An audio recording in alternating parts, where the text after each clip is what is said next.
Section 1. The creation of the Commonwealth Development Origins and Vision. There is something quietly remarkable about the idea of a video game that took 7 years to make.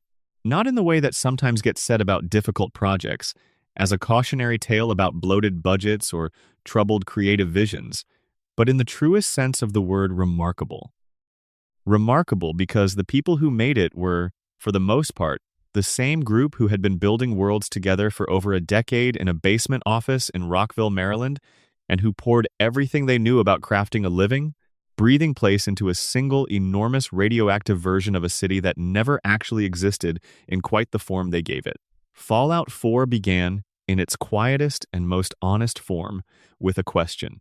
Todd Howard, the director who had shepherded the series into the modern era with Fallout 3 Inches 2008, wanted to do something the franchise had never done before. He wanted to show players the world before the bombs fell. Not just a painting on a loading screen, not just a static flashback without interactivity, but actual gameplay in actual streets, a morning sky that still had color, a neighborhood where people were walking dogs and making coffee and worrying about ordinary things. That impulse to show ordinary life before extraordinary catastrophe planted a seed somewhere around 2009, just as Fallout 3's final downloadable content was wrapping up and the studio turned its attention toward whatever came next. What came next initially was not Fallout 4. Bethesda had 2 projects in motion in the early part of the decade, as Todd Howard confirmed in an interview with Eurogamer in August of 2010, though he was careful at the time not to name either of them. One project was further along, already deep in production with significant momentum. The other was still in pre-production, more concept than code. Looking back, the identities of both projects are clear enough. The one further along was The Elder Scrolls V, Skyrim. The one still being sketched in notebooks was Fallout 4. When Skyrim released in November of 2011 and became one of the most culturally significant and commercially successful games ever made, Bethesda continued supporting it with patches, updates, and downloadable content for 2 more years. Only after that support cycle concluded in 2013 did the studio commit its full weight to the Commonwealth. Full production on Fallout 4 ran from approximately mid-2013 to mid-2015, 2 of the most concentrated and demanding years of development the studio had ever undertaken as a single, focused effort. But the game's conceptual and artistic development had been running much longer. Istvan Peli, the lead artist who had been with the project since those earliest stirrings back in 2009, described the beginning of the creative process as something that felt like pure possibility. Before Boston was even settled as the setting, before the specific geography of the Commonwealth had been mapped, the art department was exploring what a pre-war Fallout world could look like anywhere. They were sketching a version of America frozen in its own mid-century science fiction fantasy, that particular 1950s sensibility about what the future was going to be, with chrome appliances and monorails and domestic robots, and the shadow of atomic science all existing in the same color palette. The pre-war sequences in Fallout 4 owe much of their visual character to this early exploratory work, artists developing the aesthetics of a world before they knew exactly where in that world the story would unfold. Boston was, by most accounts from developers who spoke publicly after the game's release, the frontrunner for the setting from early in the discussion process. Lead writer Emil Pagliarulo, who grew up in the Boston area and carried a native's understanding of the city's atmosphere, recalls the moment the decision was made with the kind of clarity that marks genuinely significant choices.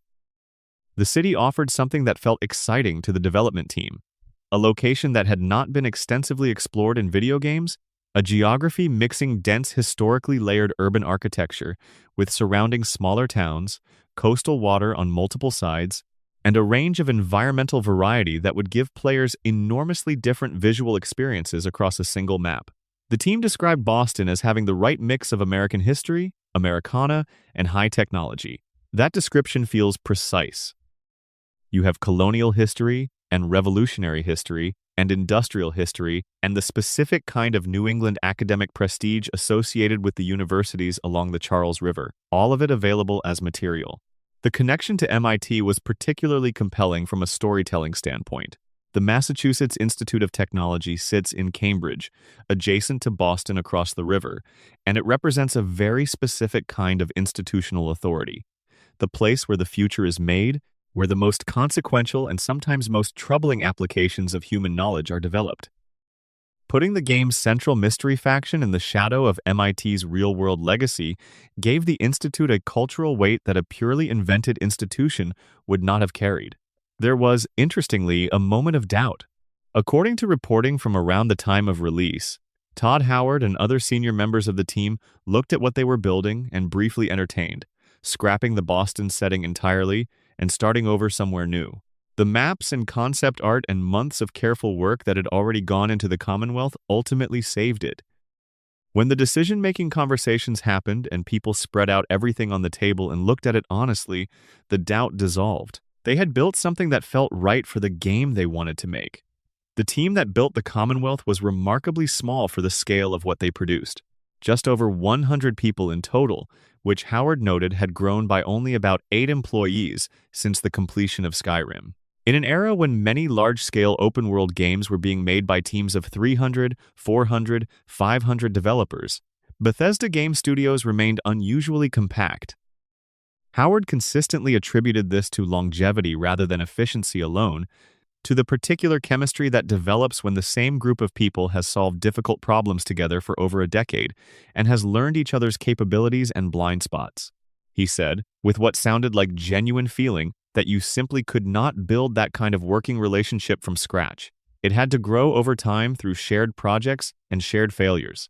The game's voice recording sessions happened under conditions that the performers, years later, described as unusually secretive even by the standards of an industry that generally keeps its projects under tight control. The game was given the codename Angelina during recording, and actors who came in to audition were told they were working on a space science fiction property. The reasoning was straightforward: preventing leaks. Information about Fallout 4 was something Bethesda guarded carefully throughout development, and having voice actors telling friends and family they were working on a new Fallout game would have compromised that secrecy almost immediately. The performers' reactions to discovering what they were actually working on varied from person to person. Peter Jessup, who voiced Paladin Danse, described the moment he realized he was in a Fallout game as happening in the recording booth when he read a line about feral ghouls, and he recounted it with visible delight in a cast reunion video years later. Matthew Mercer, who voiced the companion MacCready, confirmed in a separate interview that he had also been told the project was called Angelina and framed as science fiction, and that his own realization came gradually through accumulating context in the dialogue. Danny Chirago, who played Hancock, described his amusement at realizing partway through his sessions that he was not, in fact, working on anything involving space. One of the most significant changes in Fallout 4 from its predecessors was the decision to give the player character a fully voiced presence in the world. Previous Bethesda-era Fallout games had been built on silent protagonists, characters whose interior lives players could fill with their own imagination. The choice to have Brian T. Delaney or Courtney Taylor speak during every conversation had implications that rippled through the game's writing and design, and that were debated extensively when the game released, and have continued to be discussed in the years since. The practical scale of the commitment was significant. The game ultimately contained just over 111,000 lines of dialogue, more than Fallout 3 and The Elder Scrolls V Skyrim combined. Writing all of that dialogue, recording it across years of production sessions, and integrating it into the game's conversation system was an enormous undertaking. Every piece of the protagonist's dialogue had to feel consistent with a character who had a specific history and voice, even as players made choices that pulled that character in wildly different philosophical directions. The creation engine that powered Fallout 4 was a significantly upgraded version of what had been developed for Skyrim. For Fallout 4, it received updates across almost every visual system. Dynamic lighting meant that any object in the world could cast real shadows that moved as the light source moved. A new material system allowed surfaces to become visibly wet in rain and dry afterward. Cloth simulation made flags and fabric and vegetation respond to wind. Volumetric lighting effects produced the God rays cutting through smoke and haze that became one of the most remarked-upon visual features of the game's early screenshots. Howard spoke about these technical advances with obvious enthusiasm at Bethesda's first-ever E3 press conference in June of 2015, the showcase where the November release date was officially confirmed. Bethesda had never hosted their own standalone E3 press conference before that year. They had always appeared within other companies' presentations. In 2015, they took the stage at the Dolby Theater in Los Angeles for the first time entirely on their own terms, and they spent over 20 minutes showing Fallout 4 gameplay without apology or elaborate framing. The crowd's reaction, preserved in fan-recorded footage and livestream archives, captures something genuinely emotional. People who had been waiting for a very long time, finally seeing what they had been waiting for, in generous detail. The announcement had come slightly earlier than the E3 showcase. On June 2nd of 2015, a countdown timer appeared on the official Bethesda Fallout website, expiring the following morning. When it did, the first Fallout 4 trailer released on YouTube. That trailer opened on the sole survivor's home in Sanctuary Hills. Before the war, morning light warm and specific, a Mr. Handy robot named Codsworth floating through the kitchen, with the cheerful propriety of a domestic machine doing exactly what it was designed for.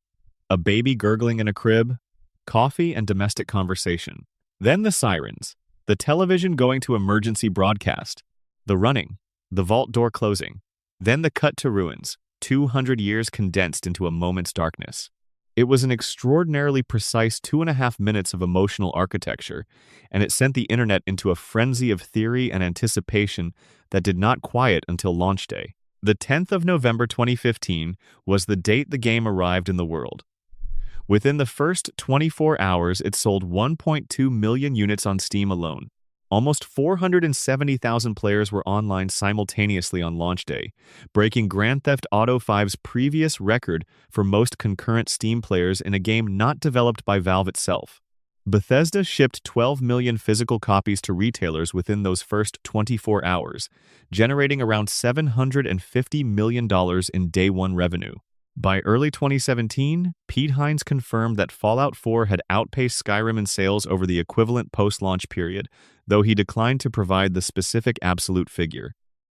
Before any of that success, before the sales figures and the awards and the 10 years of community conversation that followed, there was a group of about 100 people in a building in Maryland looking at concept art of a city that had been destroyed 2 centuries ago in a timeline that never actually happened, trying to figure out what it would feel like to be the last person standing in it. If you are watching this late at night, wherever you are in the world right now, drop a comment telling me your location and what time it is where you are. And if you have not yet subscribed, please take a moment to do that now. These long, slow videos take a considerable amount of work and research, and every subscription directly helps more of them get made. Section 2. Building the World. Environmental Storytelling and Hidden Details.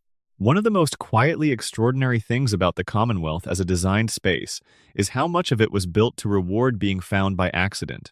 Bethesda's approach to world building has always leaned on environmental storytelling, the practice of embedding narrative information directly into the physical arrangement of a space so that players who look carefully can reconstruct what happened in a location long before any quest objective tells them to care about it.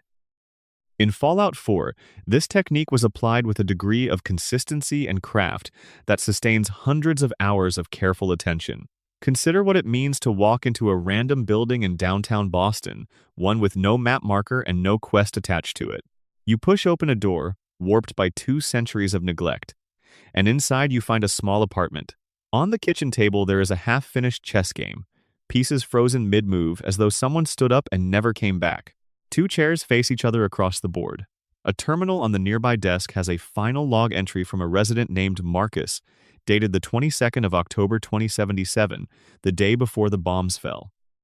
He is writing to his brother about Thanksgiving plans, asking about their mother's health. The warmth of the message, and the impossibility of the plans it describes ever being fulfilled, lands with a weight that no cutscene could deliver quite as precisely, because the discovery is yours, and the grief of it belongs to you.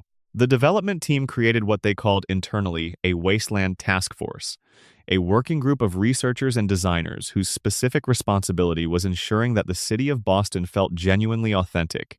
They studied architectural records and historical photographs. They looked at maps of Boston at different periods in its development. They researched the character of specific neighborhoods and what distinguished them from each other. The goal was not photorealism in a technical sense, but something more difficult to achieve: The feeling of being in a specific place that had a specific past that accumulated its own history before the bombs changed it. The Dunwich Borers is one of the game's most sustained achievements in environmental storytelling. It sits in the northeastern corner of the Commonwealth, positioned and named in deliberate reference to H.P.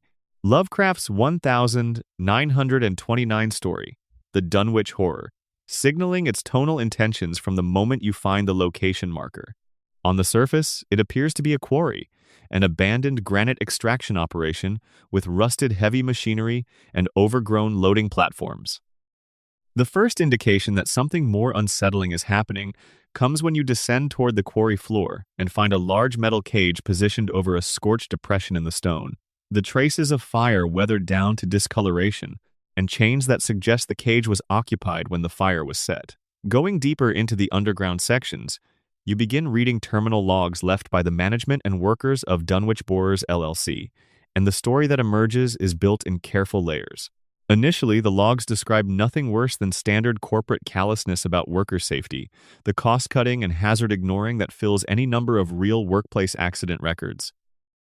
One memorably disturbing log records that management began collecting dislodged eyes from workers injured in accidents, keeping them in the safety office as props to frighten remaining employees into wearing protective equipment. It is a detail that sits precisely at the intersection of the grotesque and the bureaucratic. But deeper in the records, the character of the logs changes. Workers begin reporting things they hear while excavating, things that do not correspond to the sounds of a working quarry. Management begins hinting in cryptic administrative language that the extraction operation was not purely about stone. The further down you go into the Dunwich Borers, the more clearly you understand that the quarry was built over something much older than the nuclear war, something the Fallout series has gestured toward across multiple entries without ever fully explaining.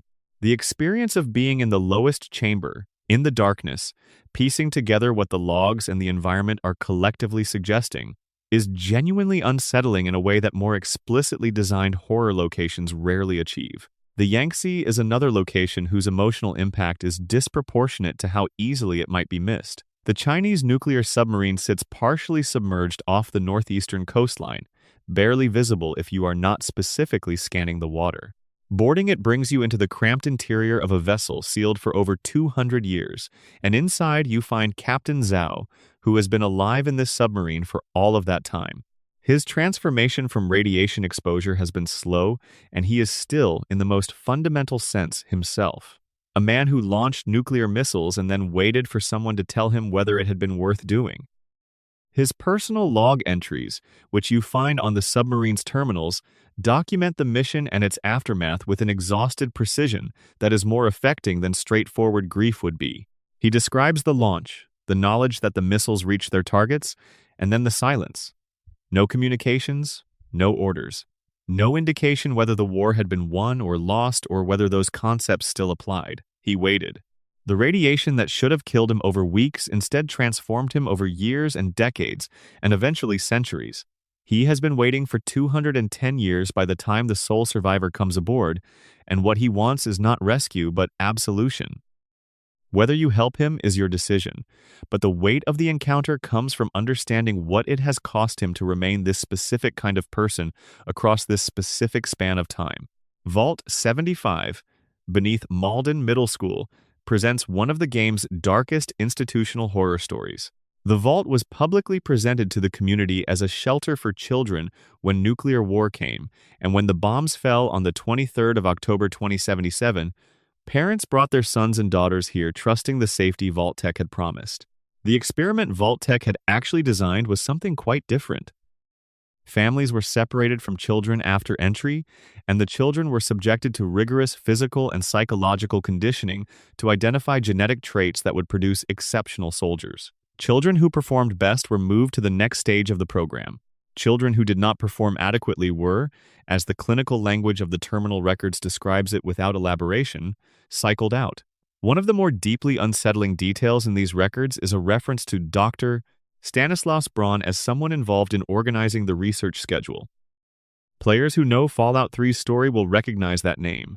Braun was the Vault-Tec scientist responsible for the Tranquility Lane simulation in Vault 112, a man whose cruelty was systematic and institutional, and who continued his work with cheerful professionalism regardless of what his subjects experienced. His presence in the Vault 75 files, even just as a name on an organizational chart, suggests that the most extreme Vault-Tec experiments were not random atrocities committed by individual bad actors, but coordinated programs overseen by a specific small group with broad authorization and almost no oversight. Hallucigen Incorporated, located northeast of Diamond City, contains one of the game's more inventive environmental mysteries. When you approach, you can hear what sounds like a firefight inside. The natural assumption is that two factions have moved in and are disputing territory. Getting close enough to look reveals that the fighters are all gunners, and they are all attacking each other with complete commitment. The building has been continuously flooded with an experimental hallucinogenic compound the company was developing before the war, a chemical agent intended for military use as a means of inducing friendly fire incidents and tactical disorientation in hostile forces. The terminal records in Hallucigen provide the full research history of this compound, including testing protocols, efficacy assessments, and the ethical reviews that approved each stage of development. The ethical reviews are the most chilling element because they are thorough and professionally conducted, and they approved everything. The gunners who stumbled in here at some point after the war triggered whatever residual dispersion mechanism still functions in the ventilation system and have been killing each other ever since. The game's radio signals serve as a discovery mechanism that layers narrative over the landscape. Relay towers scattered across the Commonwealth can be activated to restore their broadcast range, and doing so opens new frequencies on the Pip-Boy, each one pointing toward a location with a story attached. A distress call from a cave near the glowing sea.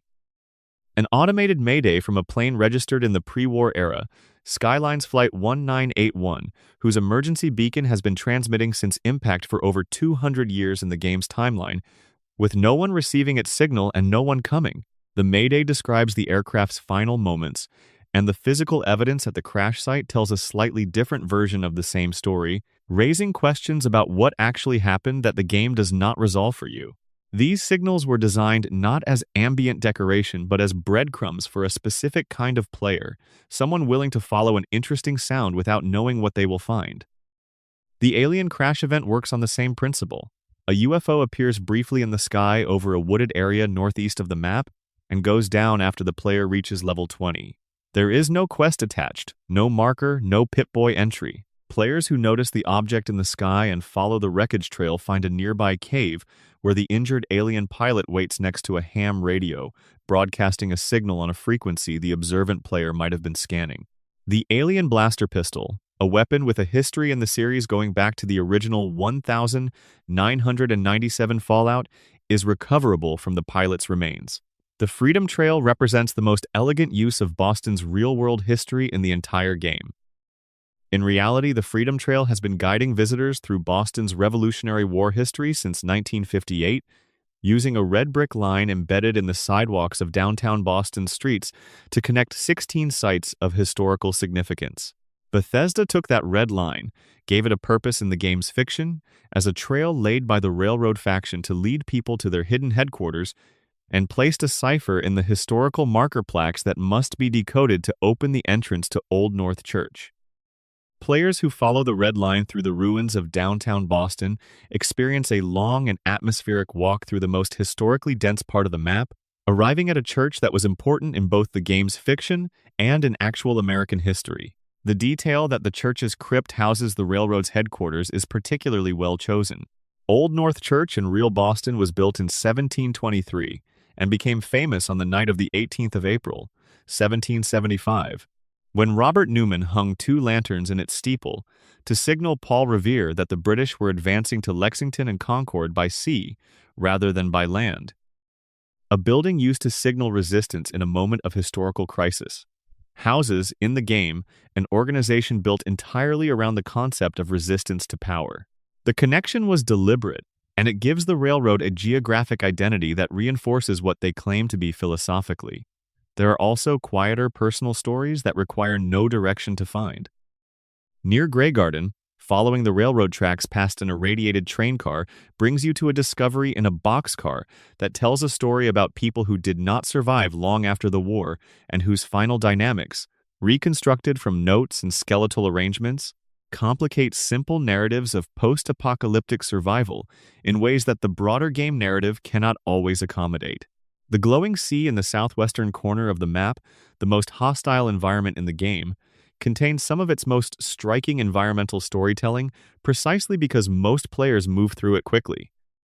The Hope's March Pentecostal Church, a decayed structure in an area of extreme radiation levels, contains a congregation of feral ghouls who were in all likelihood the actual congregation, people who came for shelter or comfort on the day the bombs fell, and who were transformed over the subsequent 2 centuries by the concentrated radiation. There is something about a church still occupied by its own former members, mutated beyond recognition but still present in the space where they gathered, that carries a particular kind of weight.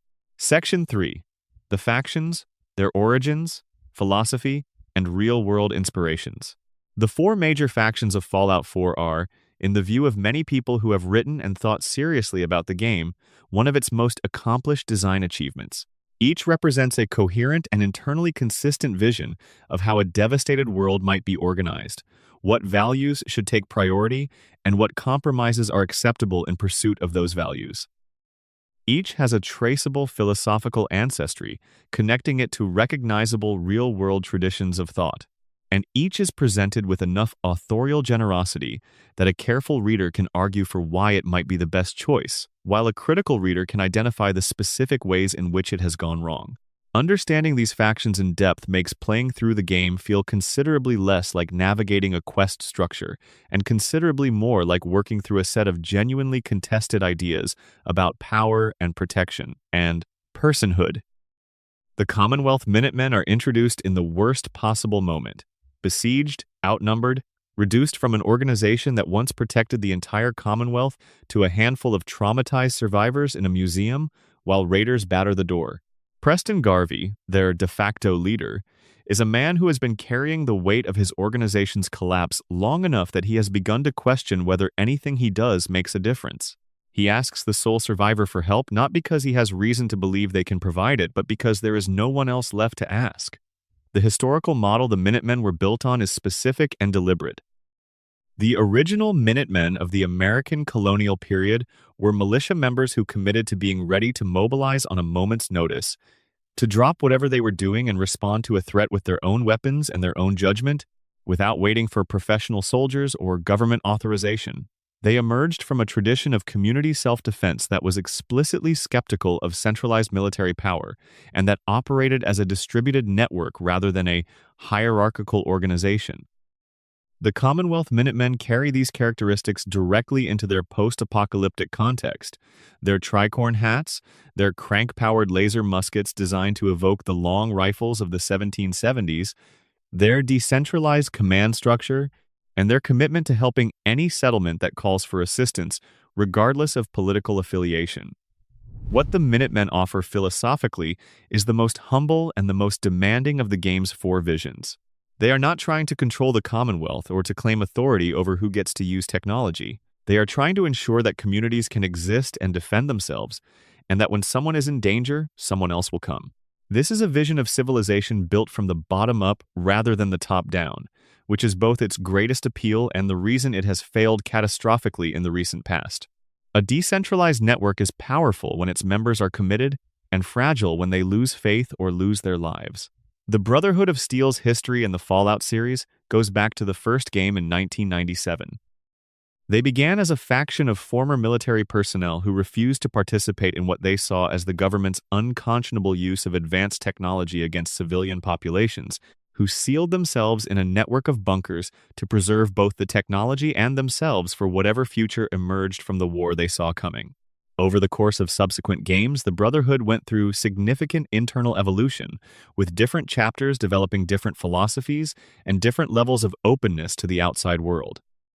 The East Coast Brotherhood under Elder Lyons in Fallout 3 represented an unusual departure, a chapter that had begun actively helping the civilian population of the Capital Wasteland, sharing resources and protection with people who had no chance of ever becoming Brotherhood members.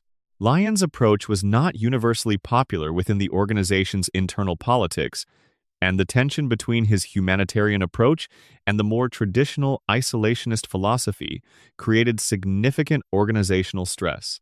By the time of Fallout 4, Lyons is dead and his daughter Sarah is also gone. Arthur Maxson, a young man in his 20s who rose to elder through demonstrated military ability and force of personality, has returned the Eastern chapter to something closer to the founding ideology while adding his own emphasis on the threat posed by synthetic life. Maxson's Brotherhood arrives in the Commonwealth with the Prydwen, a massive military airship whose design deliberately invokes both the Zeppelins of the early 20th century and the aggressive projection of military power that large visible hardware communicates to anyone looking up at the sky. They establish at Boston Logan International Airport and announce their intention to secure the Commonwealth's advanced technology, with particular emphasis on eliminating what they classify as the synth threat. Their combat capability is real and formidable. Their medical technology is significantly better than anything most Commonwealth residents have access to. What the Brotherhood offers philosophically is order and protection of a specific kind, the protection that comes with being aligned with the strongest military power in the region, and the order that comes with accepting their judgment about what technologies are safe and who gets to use them. Their arguments have force, and the game is careful not to make them cartoonishly wrong. The Institute does represent a genuine danger to the Commonwealth's population. Synth infiltration has created real and pervasive paranoia that costs lives and breaks communities. The Brotherhood's response to these problems is real solutions applied through methods and with underlying assumptions that are far more troubling than the problems they address. The Railroad is the faction whose real-world inspiration the game acknowledges most directly, through both its name and its explicit use of Underground Railroad language and iconography. The historical Underground Railroad was the network of people and places that assisted enslaved African Americans in escaping to freedom in the northern United States and Canada during the antebellum period. The network used code names, operated in cells where members knew only their immediate contacts, relied on safe houses distributed across geographical regions, and worked under constant threat of legal and physical violence.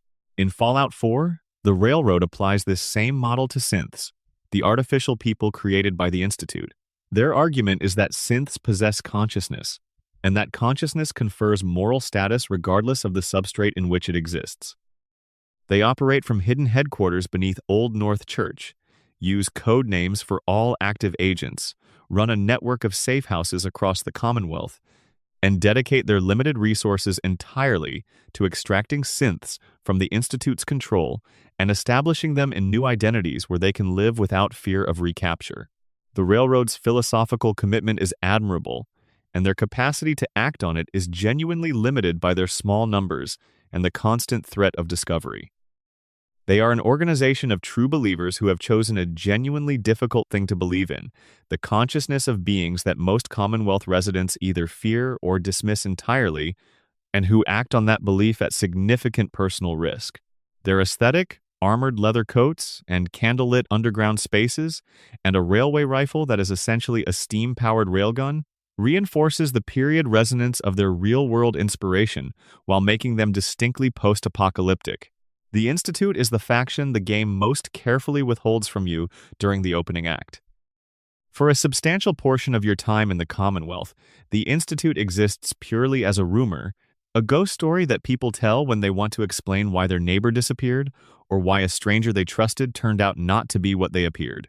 Synth infiltration, the act of replacing a human being with a near-perfect artificial duplicate, is their most feared capability, and the paranoia it has generated in the Commonwealth's population has become a sociological force with its own destructive momentum. When you finally reach the Institute, the contrast with the surface world is extraordinary. They live in a facility of extraordinary cleanliness and technological sophistication, with functioning advanced medical care and reliable food production, and scientific equipment that the surface world has not seen in over 2 centuries. Their scientists genuinely love their work and have continued to advance human knowledge in isolation while the Commonwealth above has been struggling to survive at a basic level. Their self-image is that of humanity's best hope, the keepers of the knowledge and capability that will eventually allow civilization to rebuild properly. According to The Art of Fallout 4, the science fiction film Logan's Run was one of the primary design inspirations for the Institute. Logan's Run, released in 1976, depicts a society living in sealed utopian comfort while treating the outside world as irrelevant and dangerous, a society that has chosen to maintain its own perfection by ruthlessly enforcing population control. The parallel is not comfortable, and the game does not ask you to find it comfortable. What makes the faction structure succeed as a piece of world building is that none of the four groups resolves into a simple moral verdict. The Minutemen's inspiring idealism is inseparable from their catastrophic organizational fragility. The Brotherhood's genuine capability is inseparable from their authoritarian premises. The Railroad's moral clarity about synthetic consciousness is inseparable from their inability to address the broader suffering of the Commonwealth's human population. The Institute's real achievements in knowledge and capability are inseparable from their history of treating human and synthetic beings as research material. Fallout 4, at its best, makes you sit with all of this rather than resolving it into a comfortable answer. The aesthetic language of each faction reinforces their philosophical identity in ways that the writing reinforces verbally. The art team used what might loosely be called a punk aesthetic approach to each group. The Minutemen are colonial Americana punk, their muskets and militia hats evoking the Revolutionary period with laser age flourishes. The Brotherhood is military industrial punk, their power armor and vertibirds, an enormous airship communicating scale and authority.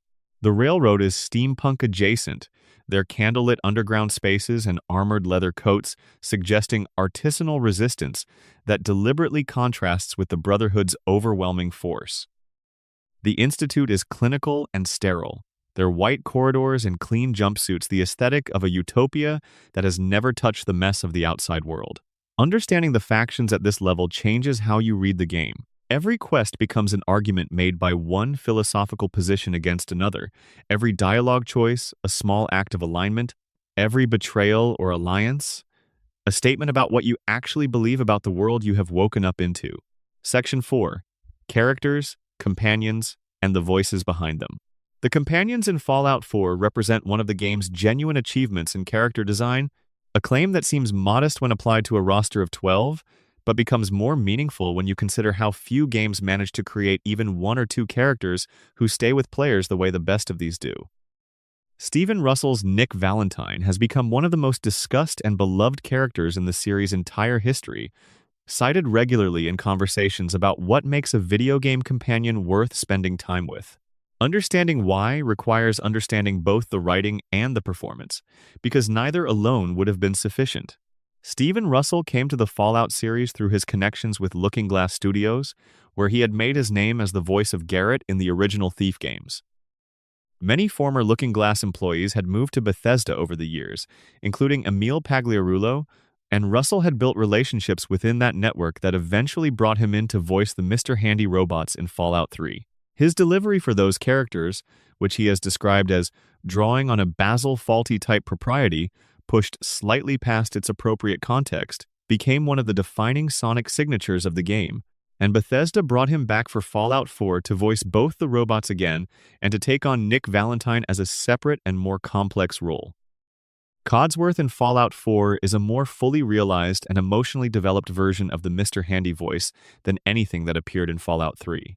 The character has been waiting in Sanctuary Hills for 210 years for a family that could not come back to him, maintaining the house and grounds with a dedication that his programming demanded, and that his long isolation has transformed into something that functions more like personal commitment. He is cheerful because he was designed to be cheerful, and the cheerfulness never entirely leaves him, even in contexts where it strains against genuine weight. There is something about his unbreakable domestic optimism, the way he continues to offer tea and comment admiringly on your appearance while everything around him has been destroyed, that carries more emotional resonance than straightforward sadness would. Russell recorded Codsworth's list of recognizable player names over approximately 1 week near the end of production, working through sessions of about an hour each.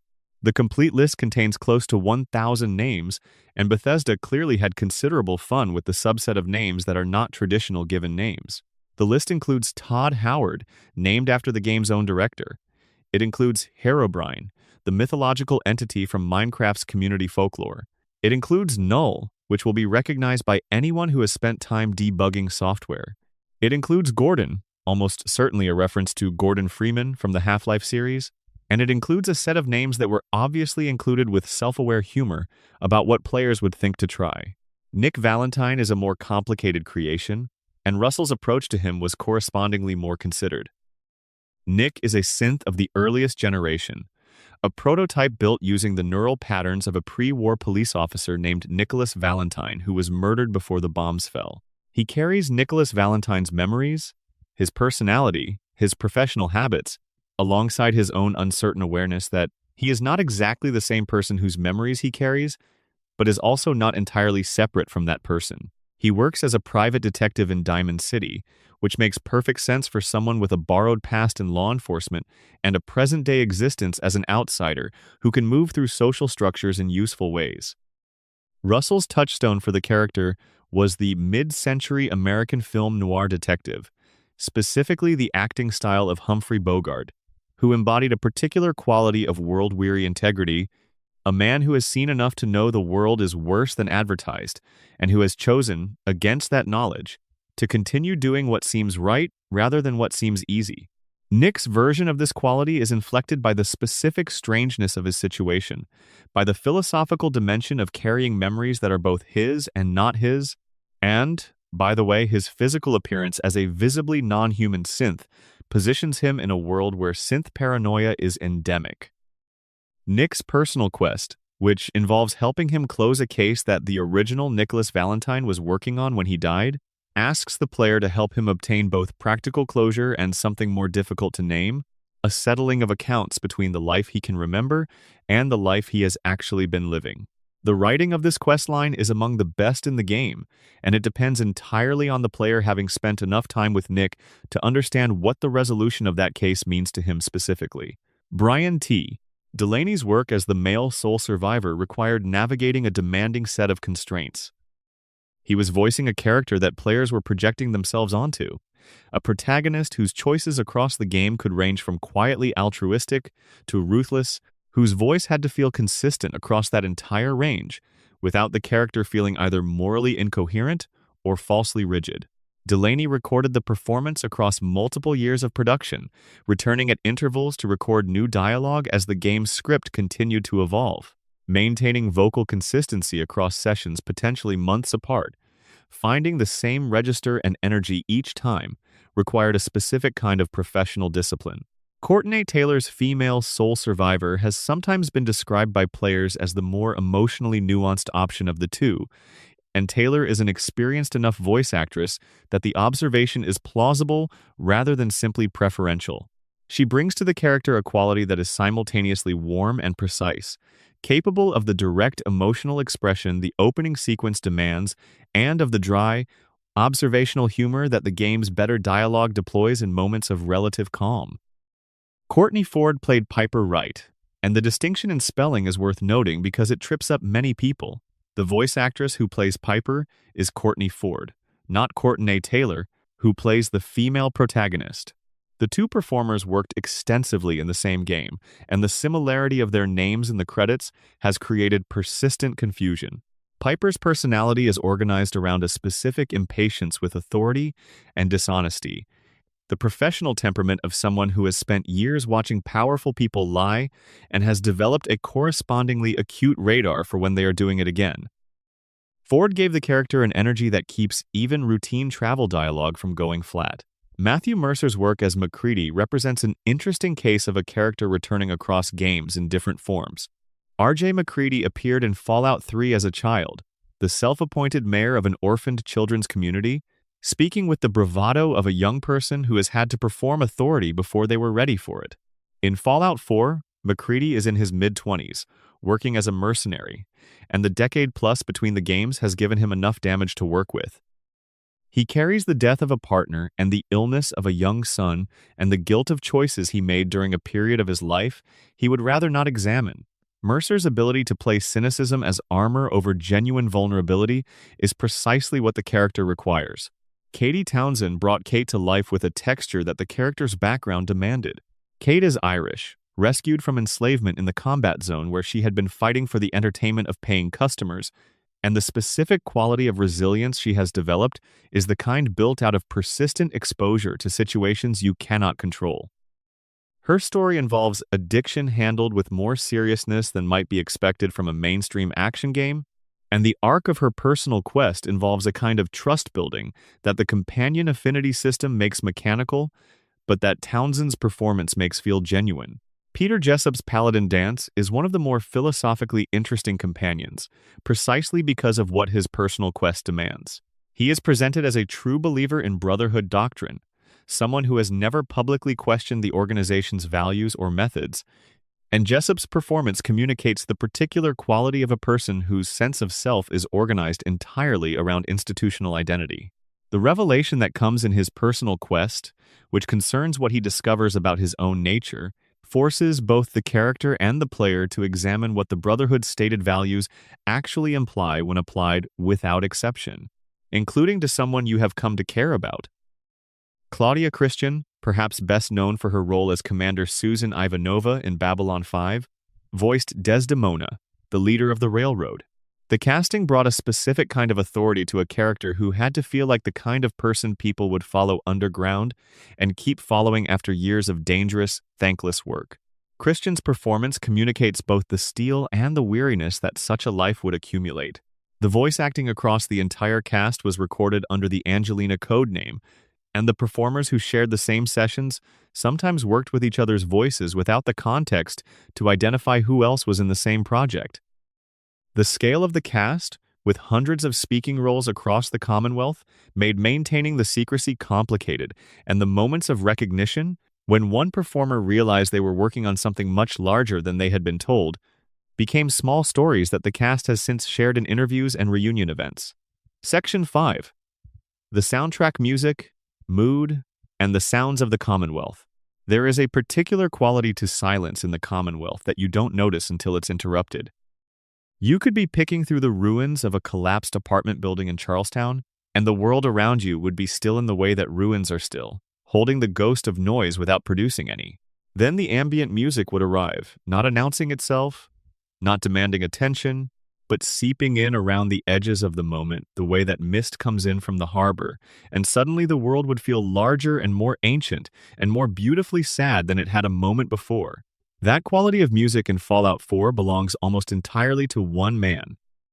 Enon Zur had been composing for the Fallout franchise since Fallout 3's 2008, and when it came time to create the Commonwealth sonic landscape, he brought not just the themes and motifs he had developed for those earlier entries, but an evolved understanding of what the music needed to do in this particular game. He began working on the Fallout 4 score in 2012, 3 years before the game's release, which meant that the music and the world were being built in parallel, each informing the other in ways that may not be visible, but that are deeply felt. Zur described his compositional philosophy for the score in interviews around release time with the particular precision of someone who has thought deeply about a problem for years. The piano was his lead instrument. He had used orchestral arrangements heavily in previous game scores, but for the Commonwealth he wanted something more intimate, more exposed, something that carried the loneliness of the setting in its very timbre. A solo piano note has a vulnerability to it that a full orchestra can overwhelm. In a world where so much has been destroyed and so many people have been left behind, the particular quality of a piano's sustain that moment after a key is struck when the sound begins its long, slow decay felt right in a way that was difficult to explain but immediately recognizable when heard. He also made a compositional choice that reveals something specific about the game's emotional architecture. He leaned into a duality between major and minor keys rather than committing fully to one or the other. The Commonwealth's music moves between these registers with the kind of ease that suggests lived experience, the way that a person who has survived genuine hardship can find beauty in an afternoon and grief in the same afternoon, sometimes within the same hour. The Fallout theme, which has been part of the franchise's DNA since the earliest entries, carries this duality in its bones. It is simultaneously melancholic and hopeful, a combination that maps directly onto the experience of moving through a destroyed world and finding reasons to care about what happens next. There was one instrument in the score that Zur mentioned specifically, and that has captured the imagination of players who follow the details of game development. He recorded the sound of an oil jack, the kind of simple mechanical pumping device you might find on a small oil extraction site, and incorporated that rhythmic, slightly industrial sound into one of the game's ambient musical pieces. The effect, when you hear it described and then go back and listen carefully, is immediately apparent. It's the sound of something that exists in the world of the Commonwealth, repurposed into art, creating a bridge between the environmental design and the musical design that most players would never consciously register, but that their nervous systems absorbed anyway. The combination of a grand piano and an electric piano that Zur settled on was similarly deliberate. The grand piano brought gravitas and formality and a sense of cultural weight. It's an instrument associated with concert halls and serious composition. The electric piano, which has a warmer and somehow more intimate quality, brought something that Zur described as a sense of human warmth. Together, they produced a sound that felt both historically significant and personally immediate, which is essentially the emotional register that the Commonwealth itself occupies. Not all of the music in Fallout 4 was original composition. The radio stations that broadcast throughout the game, Diamond City Radio being the most prominent played licensed music from the actual mid-century era, songs that would have been popular in the years leading up to the game's alternate history version of 1945 through 1959. Travis Miles, the anxiety-ridden radio personality who runs Diamond City Radio and who has his own small character arc that players can participate in, played this music between his hesitant patter. The songs chosen for the station created a layer of cultural authenticity that the original score alone could not have provided. The selection of those songs was itself a deliberate curatorial process. The music had to feel genuinely of its era rather than selected for irony, had to work in the moment as background listening rather than demanding attention it didn't deserve. Songs like It's All Over But the Crying by the Ink Spots, which had appeared in earlier Fallout entries and had become something close to the franchise's musical signature, carried enormous nostalgic weight for returning players. Sound design extended well beyond the music into every corner of the game's auditory experience. The environmental audio team spent considerable effort on the specific acoustic qualities of different spaces in the Commonwealth. The way sound behaves in the interior of an old hospital is different from how it behaves in the open wasteland, and different again from how it behaves in the close stone corridors of Vault 81. Players rarely think consciously about room tone and acoustic modeling, but the subconscious reads these qualities immediately, and getting them wrong produces a dissatisfying flatness that undermines the sense of presence that Bethesda's games depend on. The sounds of combat in the game went through extensive iteration. The satisfying report of a pistol, the particular resonance of a pipe rifle, the slightly unhinged energy of a laser musket charging up these sounds had to feel consistent with a world where improvisation and salvage were the primary modes of technical production, while still reading as legible and distinct during the chaos of an actual fight. The pipe weapons, which were entirely new to Fallout 4, needed sounds that evoked their handmade, slightly held together with string quality without being so lo-fi that they felt anemic in the player's hands. The ambient sound design for specific locations deserves particular attention. Dunwich Borers, the rocky mining operation that sits on the edge of the map and carries some of the game's darkest lore, has an audio atmosphere that begins to affect players before they consciously register what is making them uncomfortable. The sounds there exist at the edge of what should be present in a rocky mining excavation, suggesting something that might be imagined but might not be. Diamond City, by contrast, has been given the audio design of a busy marketplace overlapping conversations, the sound of cooking from vendor stalls, the general hum of people going about the strange business of survival with something approaching normalcy. The Far Harbor downloadable content, released in 2016, brought Enon Zur back to compose additional music for a location with an entirely different character. The island's fog and pine forests and coastal fishing community required a different tonal palette, something that carried the specific weight of New England maritime culture while still connecting to the Commonwealth's broader musical identity.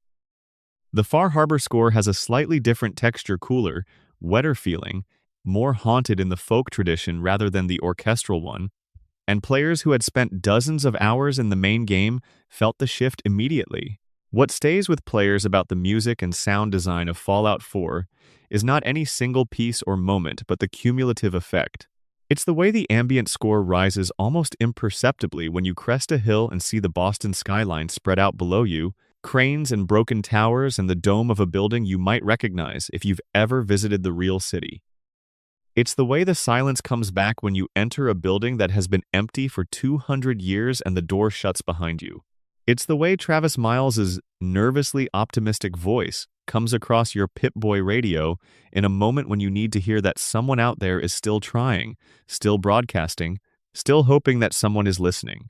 The score for Fallout 4 received a Grammy nomination for Best Score Soundtrack for Visual Media in 2016, which placed it in competition with film and television scores that had considerably larger audiences. Whether or not Zur won the award, he was nominated alongside scores from major Hollywood productions. The nomination itself represented recognition that the music of the Commonwealth had achieved something genuinely significant, something that merited consideration alongside the music accompanying other storytelling forms. That recognition felt appropriate. The Commonwealth would not be the Commonwealth without its music.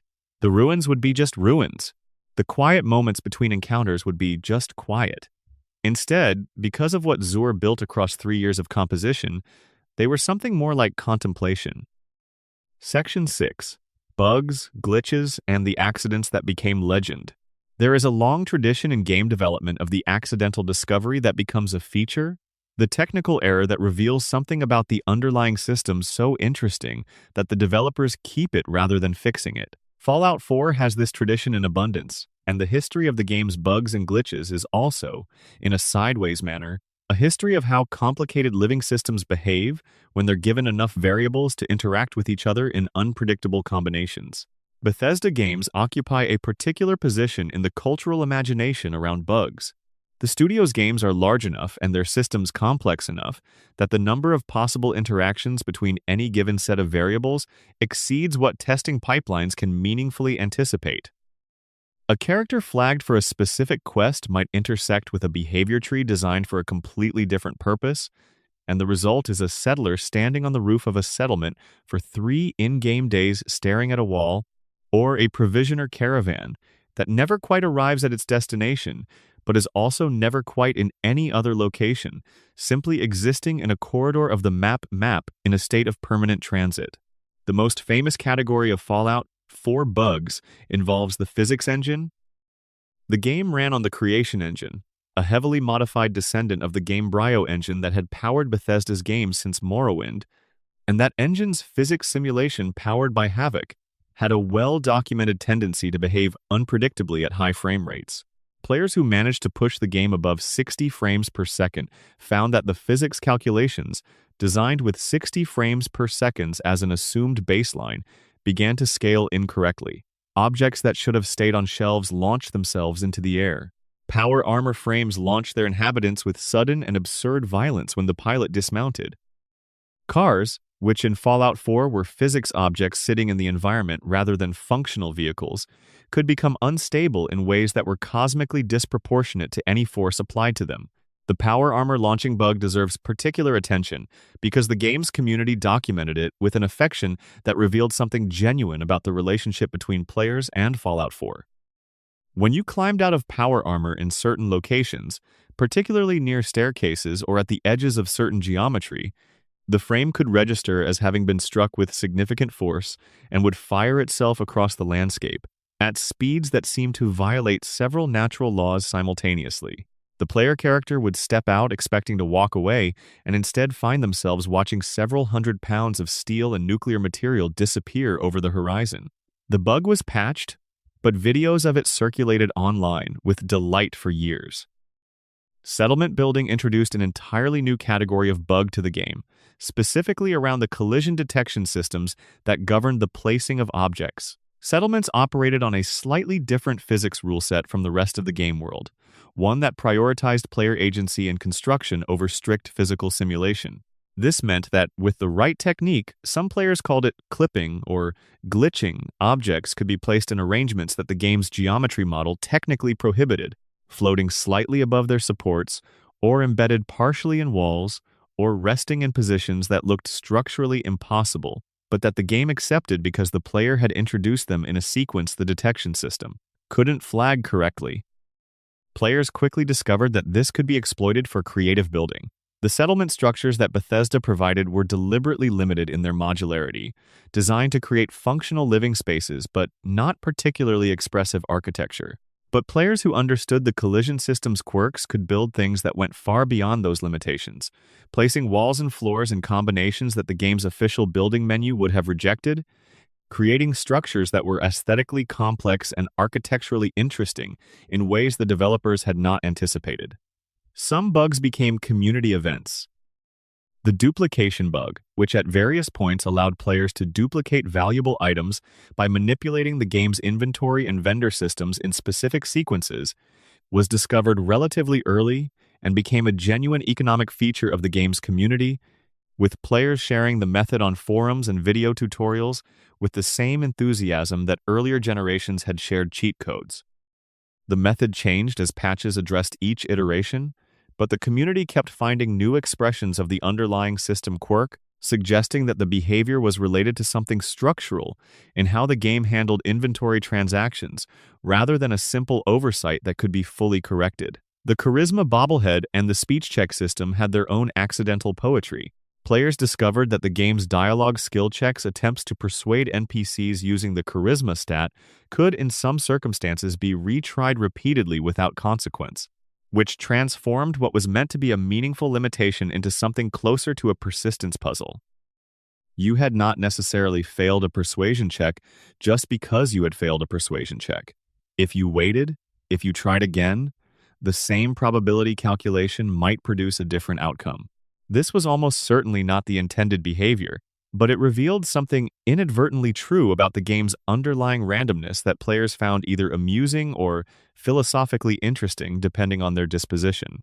The game launched in November 2015 with a substantial Day 1 patch that addressed numerous issues identified during a final round of testing. Todd Howard acknowledged in interviews that Bethesda's games had a history of requiring post-launch support, and framed this honestly as a consequence of scale. When you are building a world with this many interacting systems, he said in various forums and various interviews, you cannot find everything before release. You find what you can, and you fix the rest with the help of the people who are actually playing it in conditions you couldn't simulate. That relationship between the studio and the community of players who functioned as an ongoing bug-testing population had its own specific character in Fallout 4. The Creation Engine's modding support meant that the game's code was accessible to players in ways that most games are not, and members of the modding community began finding and documenting bugs at a technical depth that rivaled or exceeded what the studio could accomplish internally. The unofficial Fallout 4 patch, a community-created mod that addressed hundreds of issues the official patches had not touched, eventually became one of the most downloaded mods in the game's history and was treated by many players as essentially required. Its maintainers cataloged and categorized the bugs they were addressing with an organizational rigor that the game's Wikipedia page could take inspiration from. The perception issues times when the game's AI simply failed to perceive the player correctly generated their own particular category of memorable moment. Enemies who should have detected you during a stealth sequence, staring directly through you without registering your presence. Friendly characters who became permanently hostile to you because of a quest flag that never cleared correctly. Companions who followed you into a building and then could not find the door to leave, leading to the particular comedy of a named, fully voiced character standing in a kitchen in a long-destroyed house making comments about the environment while being physically unable to exit it. What the history of Fallout 4's bugs ultimately reveals is not carelessness, but something more interesting: the necessary consequence of genuine complexity. The game's systems, AI, physics, quest logic, inventory management, settlement building, combat, dialogue were all running simultaneously, all aware of each other to varying degrees, all capable of producing outputs that no individual system was designed to produce. The emergent behavior that resulted was sometimes frustrating and sometimes magical, and sometimes simply very funny in the way that unexpected things are funny. Players who stayed with the game long enough learned to distinguish between the bugs that impeded and the bugs that enhanced, and many found that the latter category was large enough that it contributed to their overall love of the Commonwealth in a way that was difficult to separate from their love of the things that worked perfectly. The modding community's relationship with those bugs extended into their creative work as well. Certain well-documented glitches were preserved rather than patched in popular mods, because players had built their own understanding of the game around them, had made creative decisions that depended on their presence. Some behaviors that had begun as unintended bugs had been in the game long enough that they had effectively become features, not features that Bethesda had designed, but features that the community had adopted and built upon. That process of collective adoption says something genuine about the relationship between a game and the people who spend hundreds of hours living in it. Section 7. Cut content. What was left on the floor? Every large game leaves material behind. The development process is fundamentally one of accretion and reduction, of ideas that come to life and ideas that prove technically impossible, narratively inconsistent, or simply not as interesting in practice as they seemed on paper. Fallout 4 was ambitious enough that the cutting process left significant traces, and the modding community, which gained access to the game's files almost immediately after launch, began cataloging what remained of those abandoned concepts with an enthusiasm that spoke to genuine curiosity about the game that might have been. The most expansive piece of cut content in Fallout 4 is almost certainly the quest that appeared in the game's files under the designation MS3, but that was referred to in its development documentation as either 20 Leagues Under the Sea or something similar in nautical. Spirit. The quest involved the Yangtze, the sunken Chinese submarine that players can visit in the base game as a self-contained location with its own story about a commander named Zhao, who has been waiting in that steel tube for 200 years for orders that will never come. What the cut quest materials suggest is that Zhao's story was originally intended to extend further, to involve the player in an underwater expedition, and that the design referenced the famous Jules Verne novel directly rather than just in spirit. The textures and model assets found in the game's data files for this quest included content for giant squid, full, detailed, carefully rendered giant squid that would have been encountered in the depths of Boston Harbor during whatever diving sequence the quest involved. The existence of these assets is remarkable for several reasons. First, their quality suggests this was not a concept sketch or early prototype, but fairly advanced development work, meaning the quest had progressed well past the initial planning stage before being cut. Second, the idea of giant squid in the irradiated harbor would have been consistent with the game's treatment of mutation and the ocean as a place where the radiation had created genuinely alien biological expressions. Third, and perhaps most simply, giant squid in Fallout 4 would have been spectacular. The reasons for the cut are not documented in any official communication, but the community's best analysis suggests it was likely a scope issue. MS3 would have required new underwater traversal mechanics, new environmental design for ocean floor and subsurface environments, extensive, unique creature behaviors for the squid encounters, and a substantial quest narrative built around Zhao, who in the final game is a moving but ultimately minor character. Any one of those elements alone represents significant development time. Together, they added up to something that the schedule could not accommodate without sacrificing work elsewhere.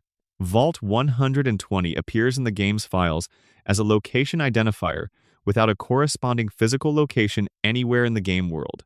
The settlement data and quest flags associated with that identifier suggest it was intended as a functional vault with its own experimental backstory, in keeping with the franchise's tradition of vaults as social experiment containers disguised as fallout shelters. What the experiment was, what the vault's residents had done to each other over 2 centuries of isolation, and where the vault was to be physically located in the Commonwealth are questions the files do not fully answer. The identifier exists, the references exist, and the vault itself does not. The game's files also contain references to Vaults 113 and 117, both of which lack corresponding geometry in the released game. Vault 17, which appears in the lore of Fallout, New Vegas as the location where one of that game's most significant backstory events occurred, was at some point considered for inclusion in Fallout 4 as well. There are very faint references in the file architecture that suggest it was evaluated as a possible location before the decision was made to set that vault's fate off-screen. Characters who exist in the game's dialogue files without existing in the actual world represent another significant category of cut content. Luther and TJ Corey appear in extensive dialogue lines, enough to suggest fully developed characters with arcs, relationships, and quest involvement, but were removed from the released game at some point during final production. The dialogue that remains for them in the files hints at a presence in Diamond City or its surrounding community, characters who were meant to be part of the social fabric of the game's central hub in ways that would have given that hub additional depth. The compound bow and the harpoon gun are among the most discussed cut weapons. Both have model assets and animation data in the game's files, suggesting they were brought to a significantly advanced state of development before being removed. The harpoon gun in particular, a weapon that would have been contextually appropriate for the game's coastal setting, and that would have provided a projectile option distinct from the game's conventional ballistic and energy weapons, has attracted consistent attention from the community. It eventually found its way into the game with the Far Harbor downloadable content, suggesting that Bethesda held onto the asset with the intention of using it rather than abandoning it entirely. The compound bow sits in a slightly different position. Archery weapons have been a presence in Bethesda's games since The Elder Scrolls, where the bow is one of the most iconic and frequently used weapons in the arsenal, but Fallout 4 launched without any bowing option. The bow and its associated assets in the files suggest this absence was not for lack of initial consideration, but rather a development prioritization decision. A mod called Bow Before Me, created by the community, eventually implemented bow mechanics using some conceptual framework from what the files suggested, and the reception to it indicated that players genuinely wanted archery in the Commonwealth. Throwable weapons, beyond the grenades and mines that shipped in the final game, also have traces in the cut content. Animation data for throwing motions that don't match any released weapon, and placeholder references to melee throwable items suggest an early design that might have included a wider range of improvised projectile options consistent with the game's crafting and salvage themes. The maypole creature is perhaps the most mysterious piece of cut content in the entire game. It appears in the internal taxonomy as a creature type, with enough data attached to it to suggest it was intended to be a living entity that players would encounter in the Commonwealth. The name itself, Maypole, offers very little information about what this creature might have looked like, how it might have behaved, or what ecological or narrative role it was intended to occupy. The community has speculated extensively, and theories range from a plant-based creature consistent with the game's sporadic botanical horrors to something tentacle-related that might have been connected to the cut aquatic content. The maypole remains genuinely mysterious, one of those pieces of absent data that creates more questions than it resolves. Looking at the totality of Fallout 4's cut content, what emerges is an understanding of a game that was, at various points in its development, even more expansive than what shipped. The underwater quest, the additional vaults, the characters who were written and voiced before being removed, the weapons that were modeled and animated before being set aside, all of it suggests a design process that was generating more ideas than could be realized within the constraints of time and budget and the technological capabilities. Of 2015 game development, some of that content found its way back through downloadable content. Some of it was picked up by the modding community and completed or approximated by players who understood the tools well enough to do so. Some of it remains in the files, a memory of roads not taken. There is something quietly melancholy about that. Every piece of cut content represents someone's genuine creative effort, hours of writing, of modeling, of animation, of dialogue performance by actors who may not have even known what game they were working on. The giant squid exists, somewhere in the game's data files, beautifully detailed and never seen. Zhao's fuller story exists, in fragments of quest flags and dialogue triggers, waiting for a journey that was never completed. That incompleteness is part of the game's history in the same way that a building's blueprints are part of its history even when some of the planned rooms were never built. Section 8. Settlement building systems, creativity, and the urge to make something. The settlement building system in Fallout 4 was born in a game jam. According to the account of Michael Dulani, the designer credited with its creation, the core concept emerged during a period of internal experimentation when the development team was encouraging its members to develop new ideas quickly outside the normal development pipeline to see what might be worth pursuing further. Dulany built a prototype of what would become the workshop interface, demonstrated that players could place objects and construct structures using it, and watched as the rest of the team recognized something in what he had made. The system that made it into the released game was the product of approximately 18 months of dedicated development. It began from the prototype's bones and grew outward to encompass crafting of weapons and armor, food production, water purification, power generation, defensive construction, and the management of a settler population that could grow and be directed, and that depended on the player character for protection and resources. By the time the game shipped, the settlement system was arguably as complex as several dedicated games that had been built with nothing else in mind. The emotional logic of the settlement system maps onto something fundamental about the Commonwealth and the world the game was trying to depict. You are arriving in a landscape of broken things, a world where 2 centuries of abandonment and violence have reduced almost everything built by human hands to something less than what it was. The settlements give you a way to push back against that, to build something rather than just move through ruin. Sanctuary Hills, the pre-war neighborhood where the game opens and where your pre-war life unfolded, becomes the first and most symbolically resonant of these settlements. You are literally rebuilding the neighborhood you left. The circularity of that coming back to where you started and trying to make it livable again carries emotional weight that the quest narrative reinforces, but does not create alone. There were deliberate limitations built into the system that the developers were transparent about, though the reasoning behind some of those limitations was not always clear. The build area boundaries, the invisible walls that defined how far you could extend your settlement, were the most contested, with players consistently pushing against them using the clipping and placement exploits mentioned in the previous section. The settlement object budget, which capped how much could be placed in a given location, was a technical necessity related to how the game's renderer handled dense object counts, but it was experienced as an artistic constraint by players with ambitious construction plans. The settlers themselves occupied a peculiar position in the game's design. They were present, they spoke, they had names that could be called up in the Pip-Boy menu, but they didn't have much depth beyond that. They weren't voiced characters with arcs in the way that companions were. They were, in a slightly unsatisfying way, a resource to be managed rather than people to be known.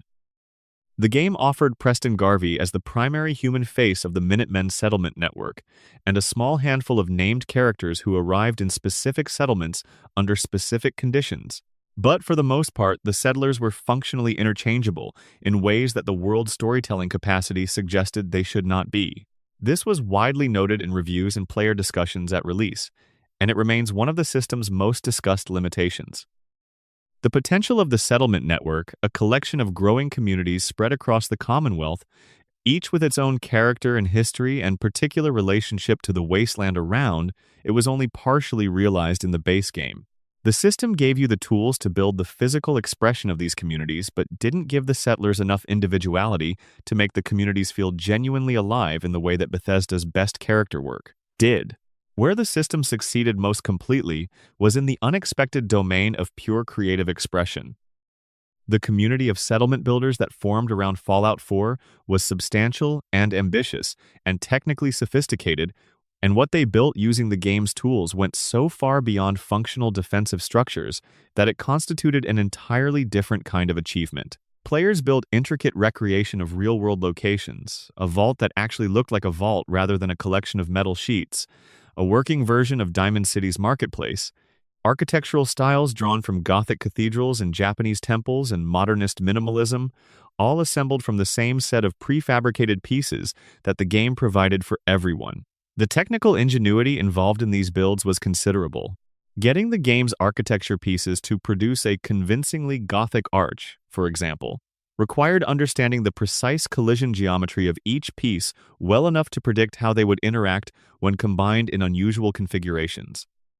It required patience with the placement system's quirks and a tolerance for the kind of iterative failure that fine craftsmanship always involves. Players who developed these skills shared tutorials with each other, built communities around their shared interest, and pushed each other toward increasingly ambitious projects. The downloadable content added to the settlement system in meaningful ways. The Wasteland Workshop expansion, released in April 2016, introduced creature traps and the ability to capture and display living things within your settlements. Rad scorpions, raiders, even the dreaded death claws, caged and presented as spectacles. The Contraptions Workshop, released in June 2016, added conveyor belts and manufacturing machines and logic circuits that enabled players to build automated factory lines, sorting systems, and elaborate Rube Goldberg-style constructions that served no practical purpose and were magnificent as a result. Together, these additions acknowledge that the community's interest in the system had exceeded what the base game provided and offered tools oriented toward that more expansive creative ambition. The Far Harbor expansion introduced a settlement mechanic unique to that content: the ability to build fog condensers, structures that pushed back the island's lethal perpetual fog from settlement areas. It was a small addition to the system's vocabulary, but one that felt organic to its setting in a way that the base game's water purifiers and generators did. The settlement system that began as a Game Jam prototype had become, by the end of Fallout 4's official content development cycle, one of the most elaborated creative toolsets in the franchise's history. What the settlement system ultimately represents, beyond its technical specifications and its critical reception, is a design philosophy about player agency. Bethesda had always built games around the conviction that players should be able to move through a world at their own pace and in their own direction, but the settlement system extended that conviction into the realm of world-making itself. You were not just moving through a world someone else had made. You were making a world alongside the one that had been given to you. The ruins of the Commonwealth existed, fixed and permanent, as a backdrop. What you built in Sanctuary Hills or Ten Pines Bluff or the castle was yours in a way that no amount of exploration of someone else's designed space could replicate. That ownership, the particular feeling of looking at something you built with your own choices in a landscape that did not exist before you put it there, was what kept players in the settlement system long past the point where it had any practical payoff. The fully defended, fully supplied, fully staffed settlement could be achieved reasonably early in the game. Players kept building anyway, kept expanding and refining and reimagining, because the act of building had become its own reward, separate from the quest to find the Institute and resolve the mystery of what happened to Sean. Section 9. Lore Deep Dive Stories Hidden in Plain Sight. The most affecting stories in Fallout 4 are not the ones the game explicitly tells you. They are the ones you piece together from handwritten notes and terminal entries, and the arrangement of objects in spaces where no quest marker will ever point. Bethesda's environmental storytelling team, the designers responsible for populating the Commonwealth's interiors with the artifacts of its history, worked with a specific philosophy. Every significant space should contain a story that rewards a player who stops and pays attention, a story that existed before the player arrived, and that does not need the player's participation to be complete. The medical wing of Mass Pike Interchange tells the story of a doctor who kept working long after any patient population remained to be served. You find medical logs on a terminal, and they tell a simple story of a person who defined themselves by their work, who was not able to stop doing it even when the world that made the work meaningful had ceased to exist. The entries grow shorter and more tired and more resigned, and the final entry doesn't conclude so much as "stop," in the way that things stop when the person writing them runs out of either words or time. Fort Hagen's pre-war history as a military installation is a story told largely without words. The layout of the building command center, barracks, armory, communications array speaks to its former function clearly enough. What speaks more quietly is the personal material mixed into the official environment. The family photos in the commanding officer's quarters, the recreational equipment in the common areas, the evidence of ordinary life maintained inside the military structure. The people who lived in Fort Hagen before the war were soldiers following orders in service of a geopolitical situation they largely did not control, and the game gives them just enough humanity that when you're fighting your way through 200 years later, you feel something about the space that you wouldn't feel if it were just a building filled with obstacles. Vault 81, which appears in the game as one of the more livable and community-oriented vaults in the Commonwealth, carries a hidden history beneath its relatively comfortable surface. The research that the vault was supposedly designed to produce data on disease resistance from testing on vault residents was sabotaged before it could truly begin. The medical bay that the player accesses through a quest has its own hidden chamber where the original experimental design was being conducted on test subjects And the story of the doctor who refused to follow orders and instead protected the vault population at the cost of the research's intended outcome is told through terminal entries that reward careful reading. Dr. Forsyth's moral dilemma follow the directives of an organization that no longer exists in service of a scientific program of genuine horror, or protect the people in his care resolves in a way that the game allows to feel like an individual act of conscience rather than an inevitable institutional response. The Museum of Witchcraft in Far Harbor deserves mention in any consideration of environmental storytelling because it achieves something technically demanding. It tells a coherent horror story using only environmental arrangement, audio logs, and the player's gradual movement through space. You arrive at the museum knowing it was once a campy tourist attraction themed around Salem's witch trial history. You discover very quickly that something large and living has taken up residence. The story of the Marine unit that investigated the museum, their gradual understanding of what they were dealing with, their sequential attempts to address it, and their eventual fate unfolds through holotape recordings you find in roughly the sequence in which they were made. By the time you understand what happened, you are fully inside the space where it happened, and the final reveal lands with an effectiveness that demonstrates how precisely calibrated good environmental storytelling can be. The Cabot House questline involves a family whose longevity is tied to a substance of alien origin, and the entire arc of that family's 200-year history is told through the house itself as much as through the quest dialogue. The furnishings that were fashionable in the Victorian era when the family originally acquired their unusual situation, gradually overlaid with the more modern additions of someone who had enough time and resources to keep updating their environment while never quite losing the aesthetic anchors of the period when they were formed as people. Lorenzo Cabot, the patriarch, has been imprisoned in a sealed chamber for 60 years by the time the player finds him, and the conversation with him is one of the game's most unsettling because of the specific quality of his manner, someone who has been alone for 60 years but who is not mad, who has perhaps had too much time to think and has arrived at conclusions that sanity alone would not have reached. The story told by Goodneighbor's founding mythology, the moment when the people who had been expelled from Diamond City established their own community on different social principles, is available largely in conversations, with Hancock and the neighborhood's longer-term residents. But the physical space tells its own version of the story. Goodneighbor doesn't look like a planned community. It looks like a neighborhood that was occupied rather than built, where the surviving architecture of the old world was adapted to serve new purposes without much concern for aesthetic coherence. The Memory Den, the Rexford Hotel, the State House behind whose restored facade the neighborhood's power resides, these spaces were not designed for what they're being used for, and that adaptive quality is itself a piece of storytelling about how communities form in the absence of resources for original construction.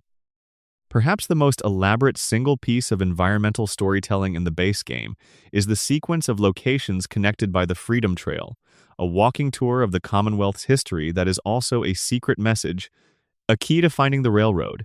The Freedom Trail in the real Boston is a painted line on the sidewalk that connects 16 sites of historical significance from the colonial and revolutionary period. In Fallout 4, following it leads to the Old South Meeting House, where a code puzzle conceals the entrance to the railroad's headquarters. But the trail itself, as you walk it, passes through a compressed version of the Commonwealth's wasteland geography, and the sites it touches each carry some environmental storytelling of their own. By the time you reach the end of the trail, you've been given a kind of walking history of the game's setting that is more effective than any cutscene or expository dialogue could have delivered. The distinction between the stories the game tells you and the stories you discover is one of the most fundamental elements of what makes Fallout 4's world feel alive in the particular way it does. The main quest tells you about the Institute, about the synths, about what happened to your child and what it means. The environmental storytelling tells you about everyone else, the people who aren't in the main quest, the people who lived and died and left their small testaments in the form of a note on a kitchen counter, or a holotape recording in a coat pocket, or a room arranged in the final configuration of someone's last ordinary day. Those smaller stories are what make the Commonwealth feel populated by history rather than merely decorated by it, and they represent some of the most quietly skilled work in the entire game. Section 10. Easter eggs, secrets, and developer signatures. The culture of hiding things in video games is as old as the medium itself. Adventure on the Atari 2600, released in 1980, contained a room that displayed the name of its developer, Warren Robinett, the first Easter egg in game history, created without Atari's knowledge or permission in response to the company's policy of not crediting its developers. The tradition has continued in every genre and on every platform since, and Bethesda's games have always been particularly generous with their hidden content, reflecting a studio culture that encourages individual developers to leave traces of themselves in the worlds they build. The most immediately resonant of Fallout 4's Easter eggs for players who paid attention to it is the name list in Codsworth's voice programming. The robot butler who greets the player character by name at the beginning of the game, a feature that was prominently advertised before release, causing some amusement when players with unusual names found that Codsworth couldn't address them, has a database of approximately 1,000 names that voice actor Steven Russell actually recorded during the game's production. The list includes the expected popular names, but extends into unexpected territory. Codsworth can correctly pronounce and address a character named Todd, after Todd Howard. He can address a character named Gordon in what appears to be a reference to Gordon Freeman of Half-Life. He can address a character named Herobrine, a reference to the legendary fictional entity from Minecraft mythology. Perhaps most amusingly, he can address a character simply named Null, which reads either as a developer in-joke about empty variable states or as the most existentially honest name anyone has ever given a video game character. The Titanic reference in Far Harbor is one of the more subtle and carefully constructed Easter eggs in the expansion. On a specific shoreline accessible by diving into the water, you can find two skeletons arranged on the seabed in a pose that directly recreates the famous scene from James Cameron's 1997 film. One skeleton lies outstretched with its arms wide, the other rests against it, and between them there is an arrangement of space that clearly evokes the film's most iconic image. The egg is difficult to find and easy to miss, which gives it the particular satisfaction of something that rewards genuine exploration rather than passive observation. Several references in the game pay tribute to specific literary and cinematic works that are clearly within the sensibility of the development team. The body bricked behind a false wall in the castle, discovered by players who listened carefully and then used their perception skills in an area that seemed sealed, is a reference to Edgar Allan Poe's The Cask of Amontillado, the short story in which a man takes revenge on an acquaintance through the ancient and extremely committed method of walling him up in a wine cellar. Poe himself has a connection to Boston, having been born there in 1809 before his tumultuous life took him elsewhere, which gives the reference an additional geographic aptness.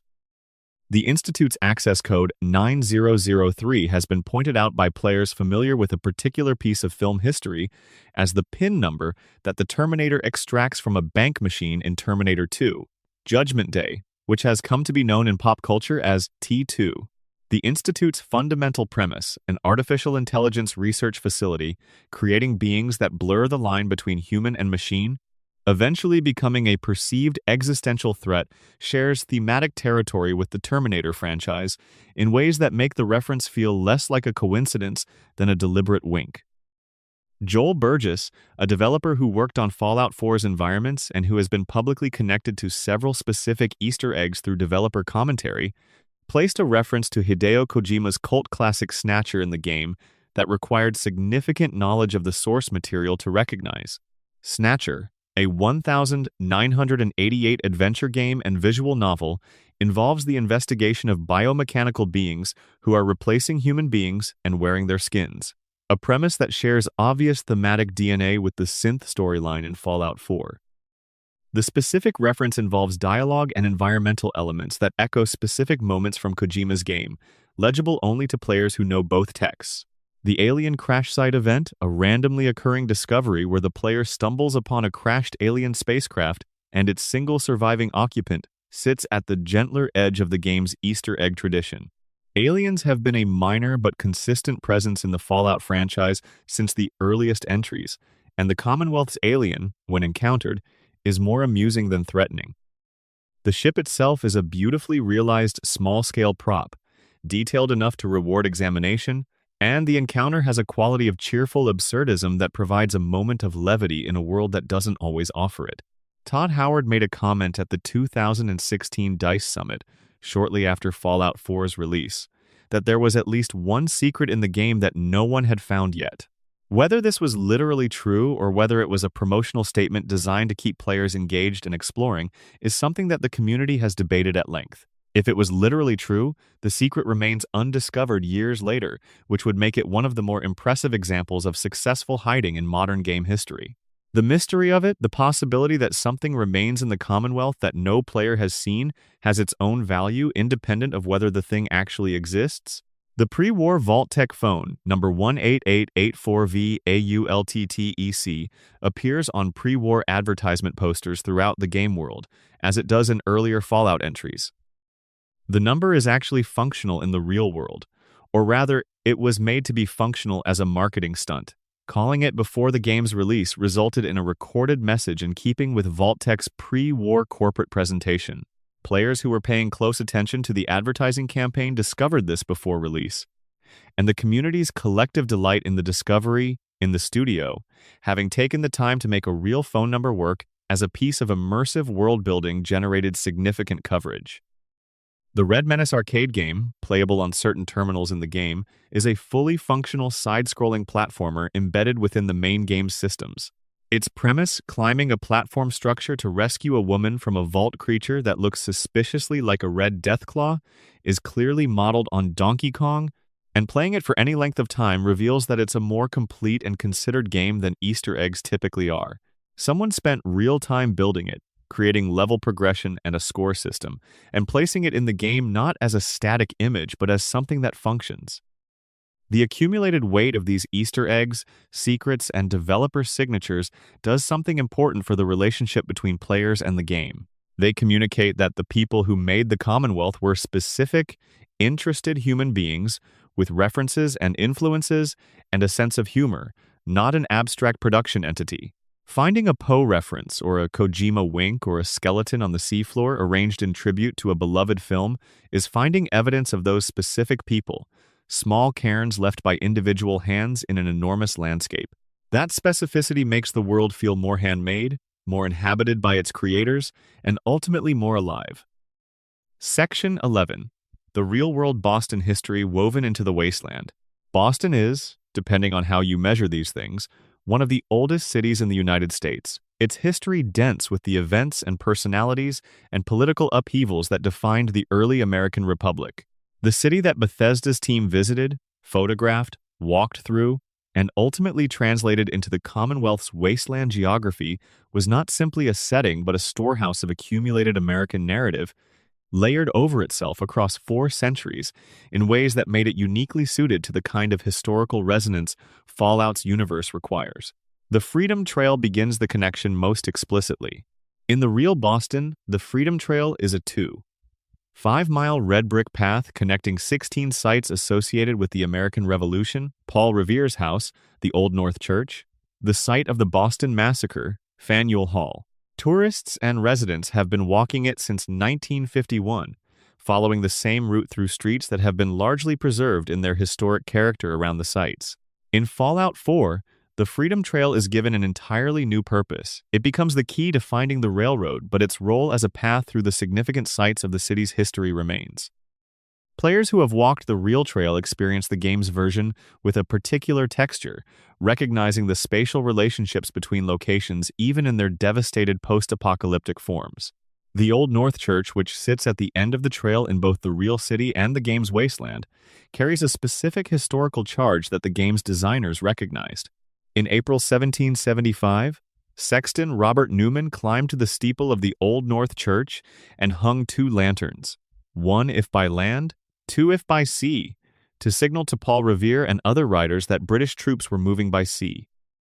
It was a small act with enormous consequences, the beginning of the chain of events that led to the battles of Lexington and Concord, and the practical beginning of the American Revolution.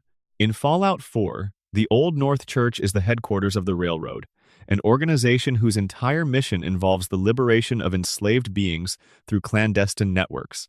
The choice to put the railroad here is not accidental. The church's history as a site from which a signal of liberation was sent echoes directly in its function as a sanctuary for those working toward a different kind of liberation 2 centuries later. Fenway Park, home of the Boston Red Sox and one of the most beloved baseball stadiums in American sports, becomes Diamond City in Fallout 4, the Commonwealth's largest and most stable settlement, built inside the bowl of the old stadium, with the green monster's position visible in the settlement's architecture.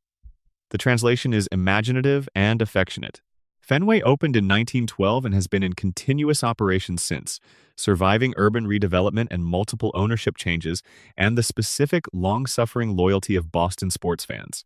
In the game's timeline, the park was presumably still in use until 2077, over a century of history concentrated in a single structure.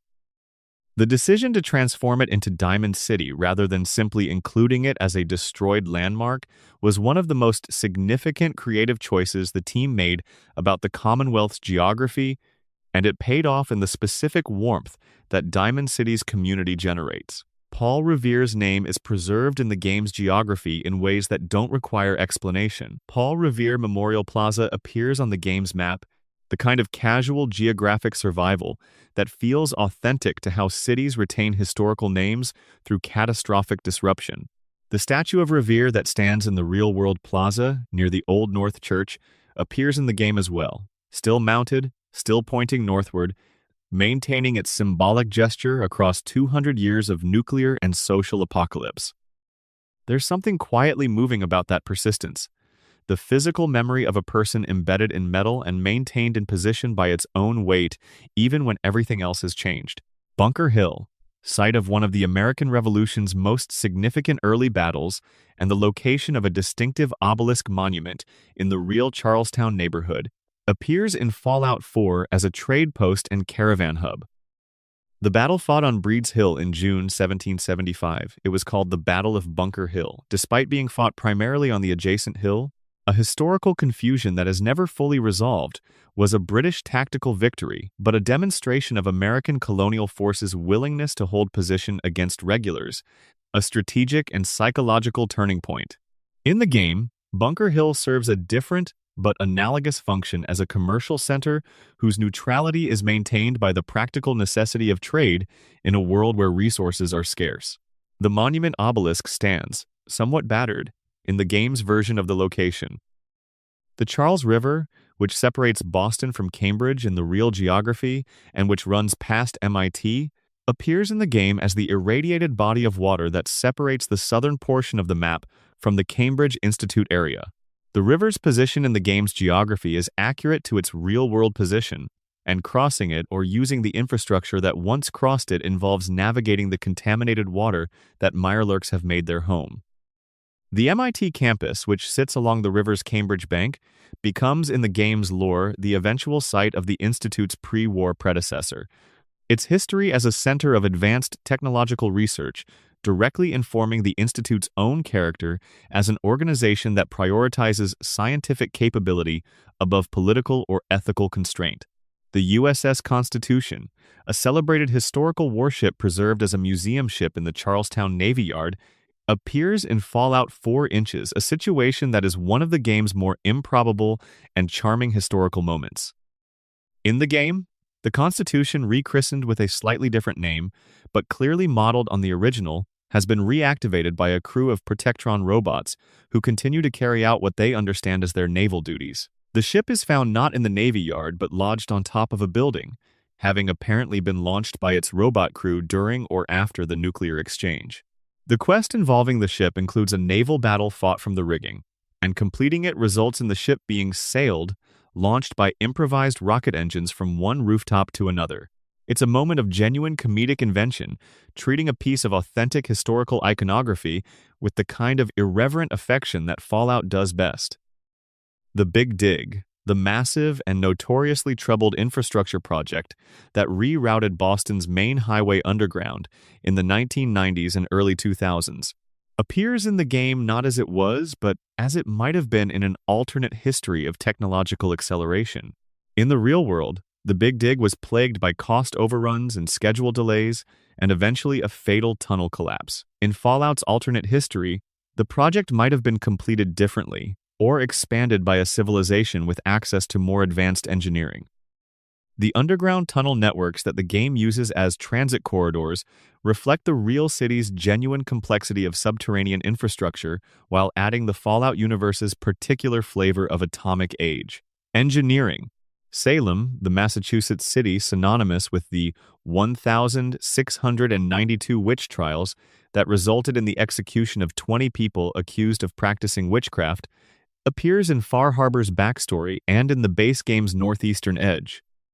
The Salem connection to the game's universe takes on additional resonance in the context of the supernatural elements that the Fallout world incorporates: glowing entities, psychic powers, beings whose nature is contested and feared in ways that map uncomfortably well onto the historical dynamics of witch trial societies. Far Harbor uses this connection thoughtfully in its treatment of the Children of Adam, a religious faction whose beliefs the surrounding community regards with the mixture of incomprehension and fear that any sufficiently heterodox belief system attracts from those outside it. What the real-world Boston gives Fallout 4 is not merely a geography, but a moral texture. The American Revolution happened here, and its foundational questions about liberty and authority, about who has the right to govern, about the relationship between the individual and the state echo throughout the game's factional conflicts. The Minutemen invoke the revolutionary militia explicitly. The Institute's relationship to the society around it raises questions about whether advanced capability confers rights of governance. The Brotherhood's ideology of controlling dangerous technology for the benefit of humanity echoes both the most benevolent and the most authoritarian strains of American institutional thinking. Setting all of this in a city that was the crucible of the foundational American debate about these questions gives the game a historical depth that a more generic post-apocalyptic landscape would not have achieved. Section 12. Legacy, Impact, and what Fallout 4 left behind. Fallout 4 released on the 10th of November 2015, and in its first 24 hours sold approximately 1.2 million copies in the United States, generating roughly $750 million in sales globally. By the end of its launch week, it had broken Steam's concurrent player record at the time, briefly becoming the most simultaneously played game in the platform's history. Todd Howard appeared on national television programs discussing a video game in the way that major authors sometimes appear on programs discussing books, as someone who had made a cultural artifact significant enough to warrant mainstream attention. Bethesda's marketing had predicted that the game would be a major event. The reality of what happened in that first week exceeded those predictions. The critical reception was, by any standard measure, strong. Reviews from major outlets were largely favorable, with the game receiving scores in the mid to high 80s across most aggregation platforms. The praise was concentrated in the areas that Bethesda's games had always been praised for: the richness of the world, the density of content, the feeling of genuine freedom in navigating the space. The concerns that reviewers raised were familiar in their category, if not always in their specific details. A main story that didn't always feel as urgent as the world it was set in, dialogue options that occasionally felt more constrained than the game's presentation suggested, and the settlement system's limited payoff in terms of narrative consequence. The fan community that grew around Fallout 4 was substantial and diverse in its interests and methods. The modding community was, as always, among the most creatively energetic groups, and the Fallout 4 modding ecosystem expanded at a pace that reflected both the size of the player base and the accessibility of the creation kit. Bethesda worked to bring mod support to console platforms, the PlayStation 4 and Xbox One, which was not standard practice at the time, and which significantly expanded the audience able to engage with the community's creative output. The console modding support was imperfect and subject to platform-specific limitations, particularly on PlayStation, but its existence was meaningful as a precedent and as an acknowledgement of the modding community's centrality to the game's ongoing life. The discussion communities that formed around the game's lore were particularly active. The game's factional conflict, which required players to eventually make a definitive choice about which of the four major factions they would support to the apparent destruction of the others, generated exactly the kind of engaged philosophical argument that good science fiction is supposed to generate. The Institute's position that synths are tools rather than people, and the Railroad's opposing view that they are conscious beings deserving of protection, and the Brotherhood's conviction that they represent an existential threat to human society. Regardless of their moral status, these positions were debated in online communities with the seriousness of people who genuinely cared about the questions being raised. That engagement with the game's ideas was not limited to online discussion. Academic writing on Fallout 4 began appearing in humanities journals and game studies publications within a year of release, treating the game as a text worthy of the same analytical attention that literature or film received. Articles examining the game's treatment of labor, of bodily autonomy, of the ethics of artificial consciousness, of American mythology, the game's ideas were taken seriously as ideas, rather than dismissed as the incidental content of an entertainment product. Whether that kind of academic engagement was warranted depended on who you asked, but its existence was itself a statement about what Fallout 4 had achieved in terms of substantive content. The game's influence on subsequent open-world game design was significant in specific ways. The settlement building system, in particular, had a visible impact on the design conversations happening at other studios in its wake. Games released in the following years incorporated more extensive crafting and base-building mechanics, and while the settlement system was not the sole inspiration for this trend, it was a high-profile and widely played demonstration that players would engage deeply with creative construction in the context of an action game. The system's specific implementation was studied and responded to, sometimes critically, in ways that shaped how similar features were designed going forward. The voice-acted protagonist was a more contested influence. The decision to give the sole survivor a consistent voice and personality was discussed extensively in game design circles and generated genuine disagreement about the trade-offs involved. Players who felt that having a protagonist with an established identity helped them connect to the character argued for the approach.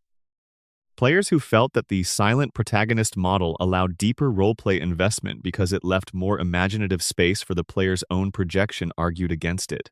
The industry's response to this debate was not unanimous, and games released in the following years demonstrated both approaches finding success in different contexts. The downloadable content expanded the game's world in ways that generated different amounts of enthusiasm depending on which editions players engaged with. Far Harbor, the island expansion set off the coast of Maine, was received as the definitive best of the game's additional content, praised for its atmosphere, its narrative complexity, and its honest engagement with the philosophical questions about consciousness and identity that the base game had introduced, but hadn't always fully explored. The DLC managed to tell a story in which all three factions present on the island had defensible positions, and in which the player's choices felt genuinely consequential, something that the main game's factional conflict had been criticized for not always achieving. Nuka World, the final major expansion, took players to a post-apocalyptic theme park based clearly on actual American amusement park culture and gave them the option to play as a raider gang leader, one of the few times in Bethesda's Fallout era that genuine villainy was placed in the player's hands as a primary gameplay path rather than just an option available through occasional dark choices. The expansion was divisive, with some players finding the tone refreshing and others finding it inconsistent with the main game's emphasis on rebuilding and protecting. That division was itself revealing about the range of things different players wanted from the game and from the franchise. The Creation Club, launched after Fallout 4's primary development cycle concluded, introduced paid micro-content developed to official quality standards with modder involvement and proved controversial in ways that extended beyond the specific game into broader conversations about the game industry's monetization practices.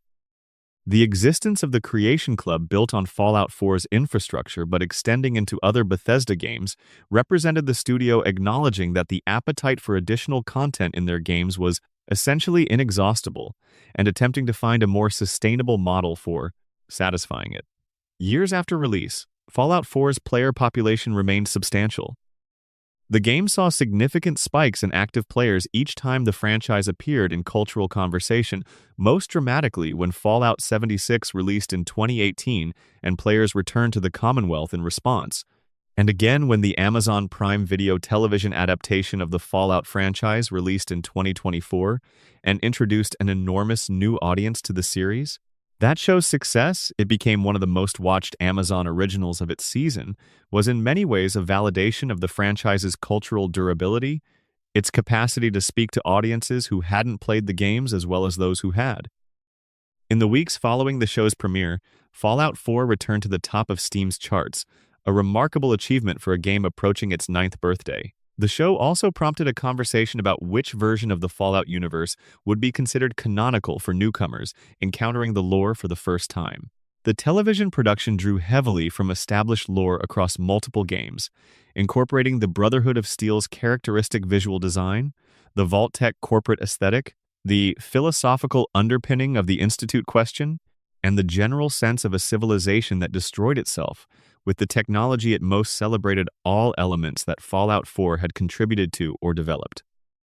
For many viewers, Fallout 4 was the recommended entry point for engaging with the games after watching the show, a function the game served well, given its accessibility and its Boston setting's resonance with the show's California backdrop. What Fallout 4 left behind, in the end, is not just a long list of sales figures and critical scores and design influences. It left behind a version of Boston that exists nowhere except in the game and in the imaginations of the people who played it. It left behind the experience of standing on the overpass above the ruined highway as the sun sets over the collapsed skyline, or crouching in the glowing sea's sulphurous light while something vast moves in the fog at the edge of vision, or walking through Sanctuary Hills for the first time after you've come back from the Institute and everything you thought you understood about what you were looking for has changed. Those experiences, particular, unrepeatable, personal, are what games at their best produce, and they are what endures long past the conversation about design choices and franchise politics and monetization models. The Commonwealth exists, imperfect and sprawling and occasionally broken in ways that make you laugh, lit by a radiation that never fades and populated by people and things that are trying to survive in whatever way they can manage. You walked through it. Something in it was yours. That is the legacy that matters most, not what Fallout 4 sold, or how it ranked, or what it influenced, but what it was to be inside it, moving through its particular version of the world at your own pace, with your own questions, finding the things that other people had left there for you to discover. That's what those 7 years of work produced. A world patient enough to wait for you, with more still left inside it than any single player will ever find. Sleep well, Wanderer. The Commonwealth will be here when you return. Section 13. The Institute Architecture of Dread and Wonder. There is a specific quality to the moment you finally reach the Institute in Fallout 4.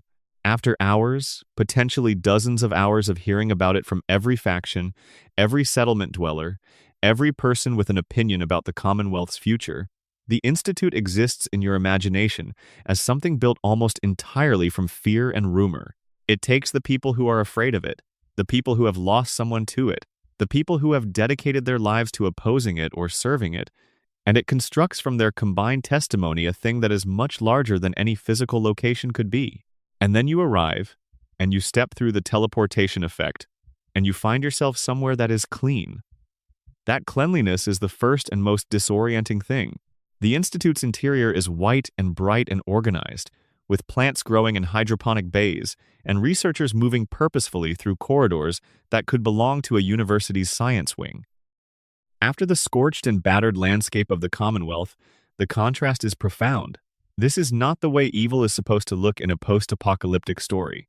Evil in this genre has rust and darkness and the smell of something burning.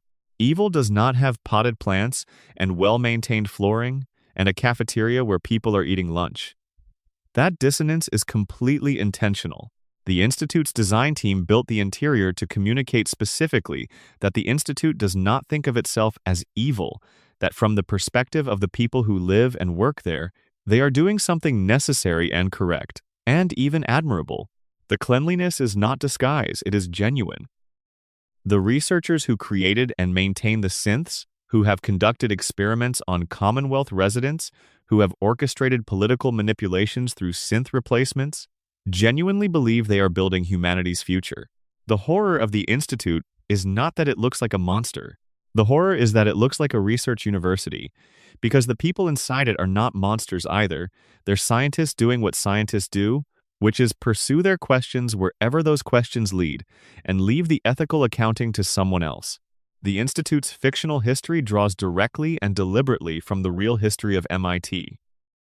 The Massachusetts Institute of Technology's motto, Mens et Manus, mind and hand, expresses a philosophy of combining theoretical knowledge with practical application, the most elevated scientific thinking deployed in direct service of material outcomes. In Fallout's alternate history, the CIT, Commonwealth Institute of Technology, occupied the same geographic position and presumably shared the same institutional philosophy before the war.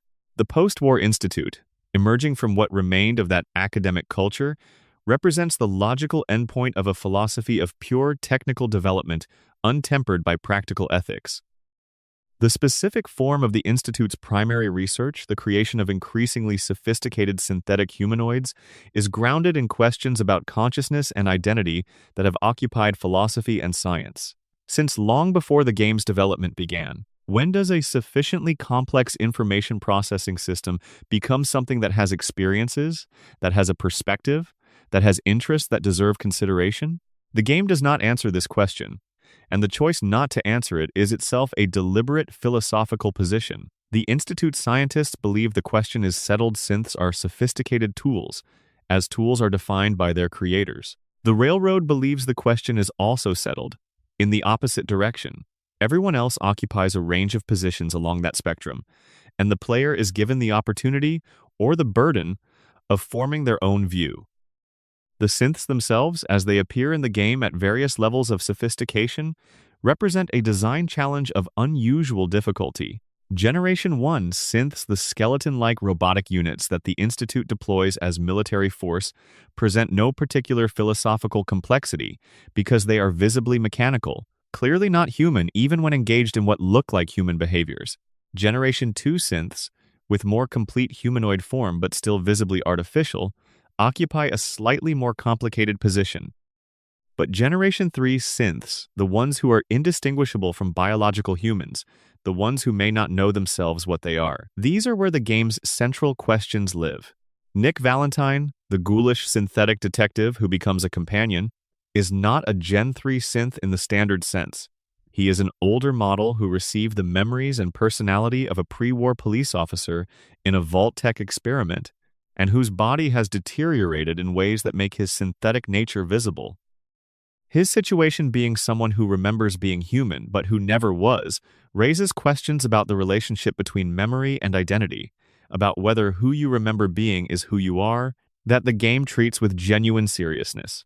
Valentine's melancholy about his own nature, and his functional decision to live as though the memories were his own, because they are the only memories he has, is one of the more quietly affecting character arcs in Bethesda's Fallout era.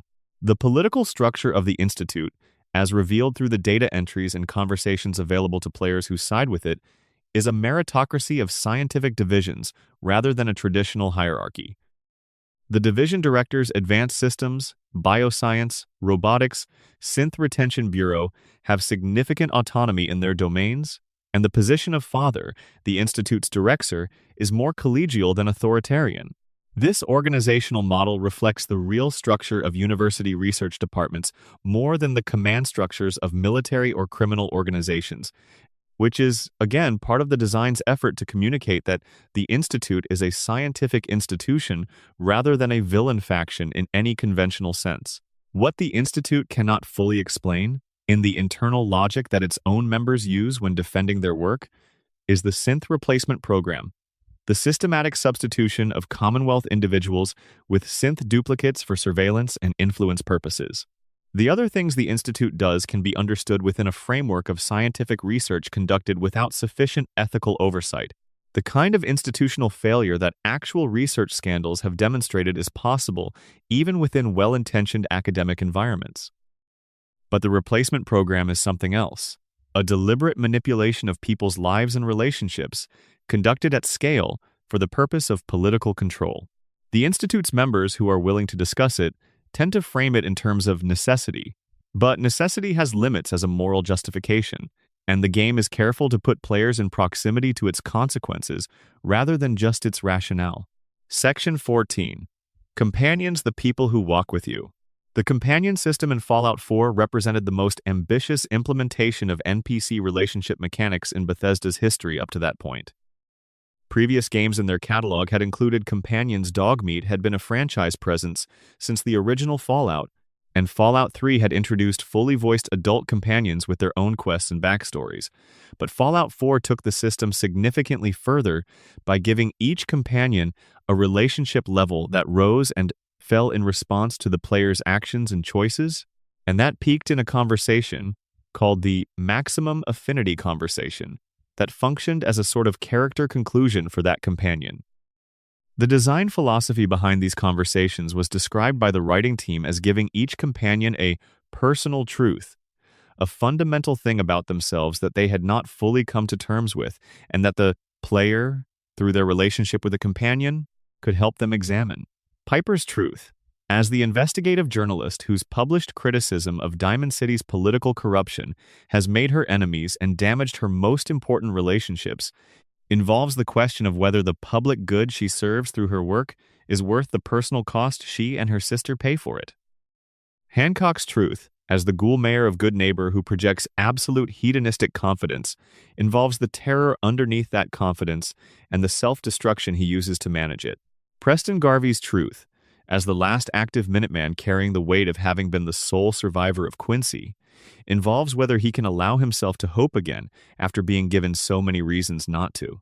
These arcs are compressed, they unfold over conversations rather than over elaborate quest lines, which is a significant difference from how companion arcs work in, say, the Dragon Age series. But the compression was a deliberate design choice, made in response to the scale of the companion roster. With 13 potential companions, including Dogmeat, the design team couldn't build individual major quest lines for each without compromising the overall quality.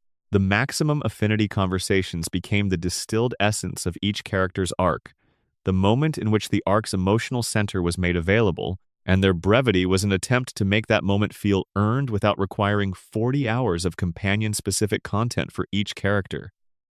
The companion approval system, which tracked each companion's reactions to the player's choices, required careful calibration to avoid creating situations where players felt they had to play in a way inconsistent with their own roleplay choices in order to maintain a desired companion relationship. The system acknowledged this problem by giving each companion a specific and often idiosyncratic set of preferences. Kate approves of picking locks, taking chems, and engaging in combat. Codsworth approves of eating, cooking, and maintaining good manners with the settlement's residents.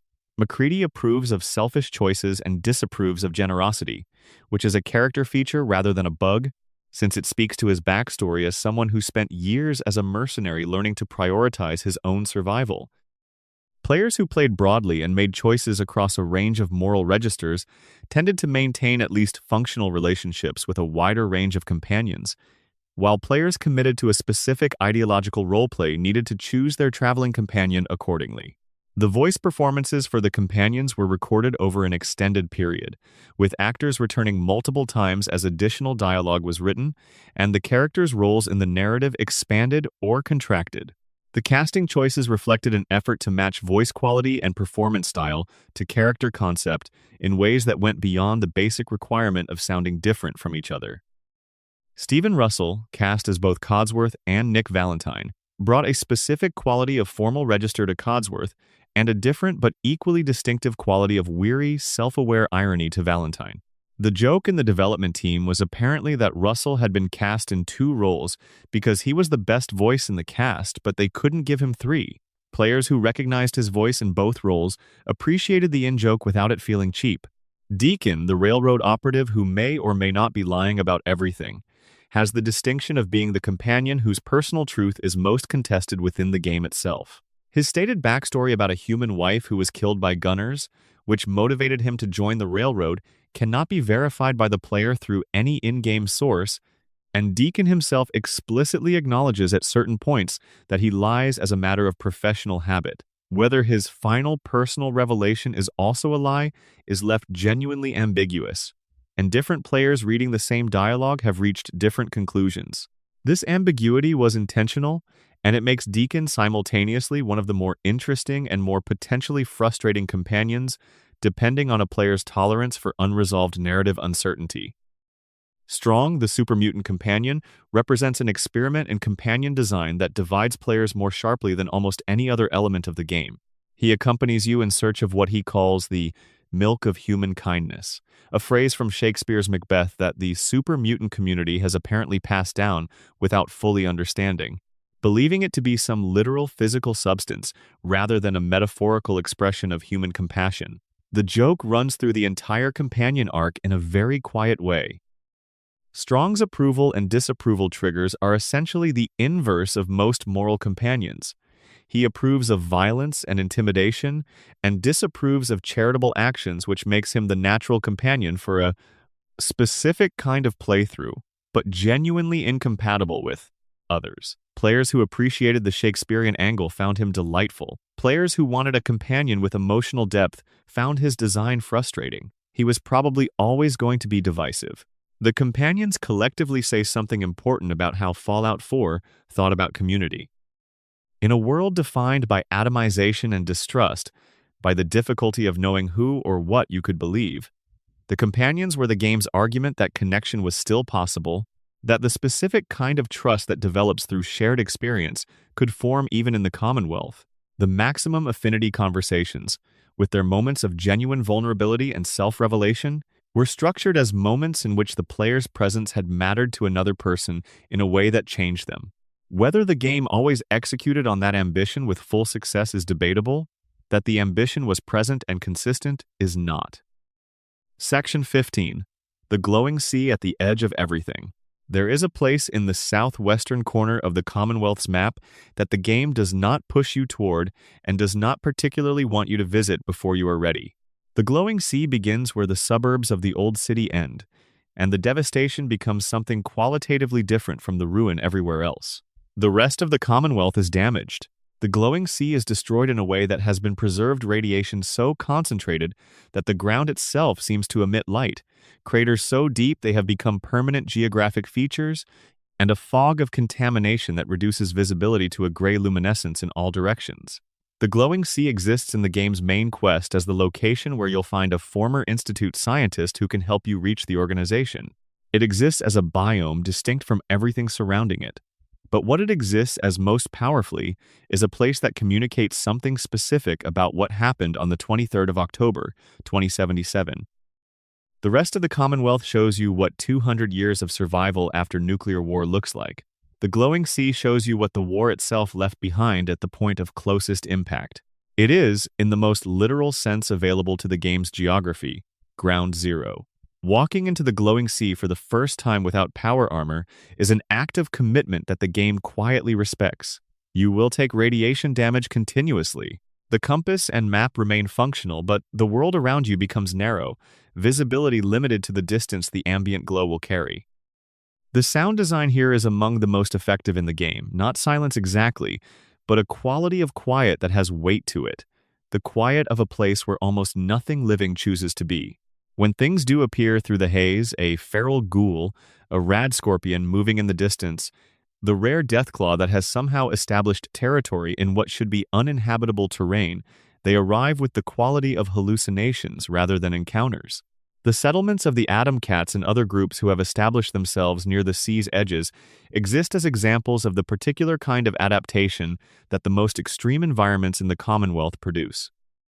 The Children of Atom, the religious faction that venerates nuclear radiation as a divine force rather than a hazard to be mitigated, have a presence in the glowing sea that makes theological sense in a way that is initially unsettling and gradually understandable.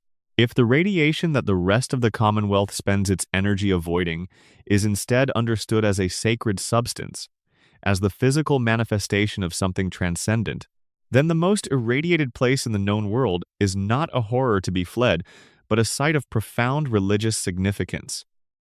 The children are not simply mad, they have built a coherent belief system from the specific circumstances of a world where nuclear energy unmade civilization and then persisted as a shaping force in everything that followed. Virgil's Cave, where the former Institute scientist has retreated to do his work and manage the consequences of a mutation he deliberately induced to escape his captors, is one of the game's more quietly affecting discoveries. He has been alone out here, working and studying and slowly watching his body change, and the combination of scientific discipline and personal desperation, visible in his terminal entries and in conversation, represents a specific kind of human endurance, the capacity to continue working when the work is the only thing, keeping you from the full weight of your situation. The quest he offers the player, the cure he hopes is possible, is given appropriate emotional weight by how clearly the game communicates the cost of his isolation. The glowing sea reminds players, in the specific way that the best environmental design communicates ideas without stating them, that the world of Fallout 4 is not post-apocalyptic in the way that sometimes gets treated as genre window dressing.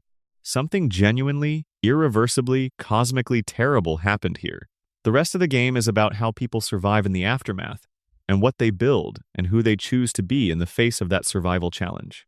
The glowing sea is about the thing that required all of that survival in the first place.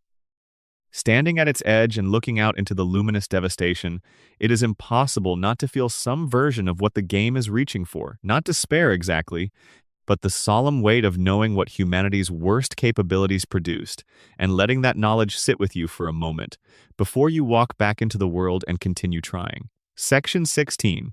Power Armor and Icon Reconsidered. Power armor in Fallout 4 is different from power armor in every previous game in the franchise, and the difference is not merely cosmetic. In earlier Bethesda-era Fallout games, power armor was equipment in the conventional sense. You found it, you put it on, it improved your statistics. In Fallout 4, power armor is a vehicle. You climb into it. It runs on a fusion core that depletes with use.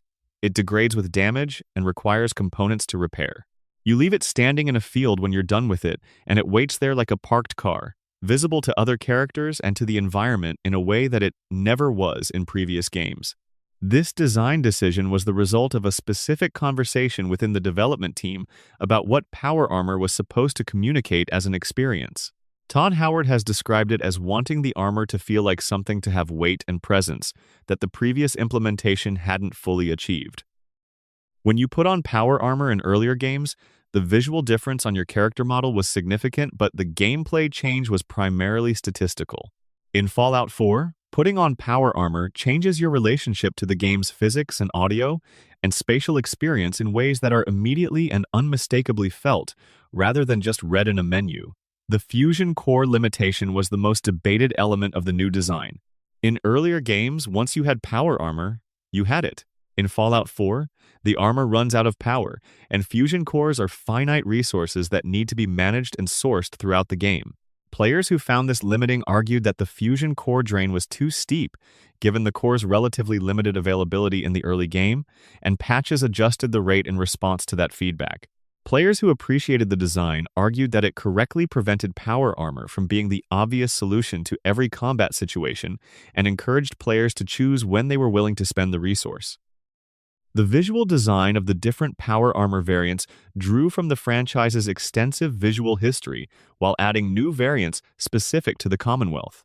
The T-51 and T-60 models, representing progressive refinements of military-grade personal protective equipment, have a visual language that is immediately legible as military technology from the game's alternate mid-century aesthetic clean lines, imposing mass, the general silhouette of American industrial design applied to the human body shape.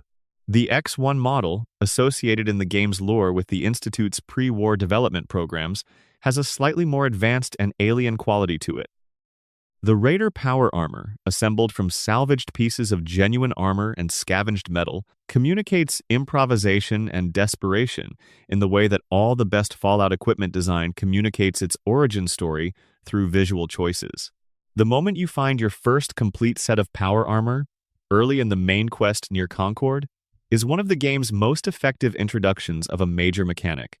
You have arrived at a situation that is, by that point in the game's progression, significantly beyond your current capability. A group of raiders far better armed than you are, and the sound of a deathclaw somewhere below the building you're standing on.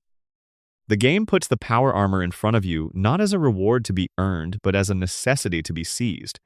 And the first time you step off the roof of the building in the armor, with the deathclaw below you, represents one of those moments of genuine video game joy where capability and context align perfectly.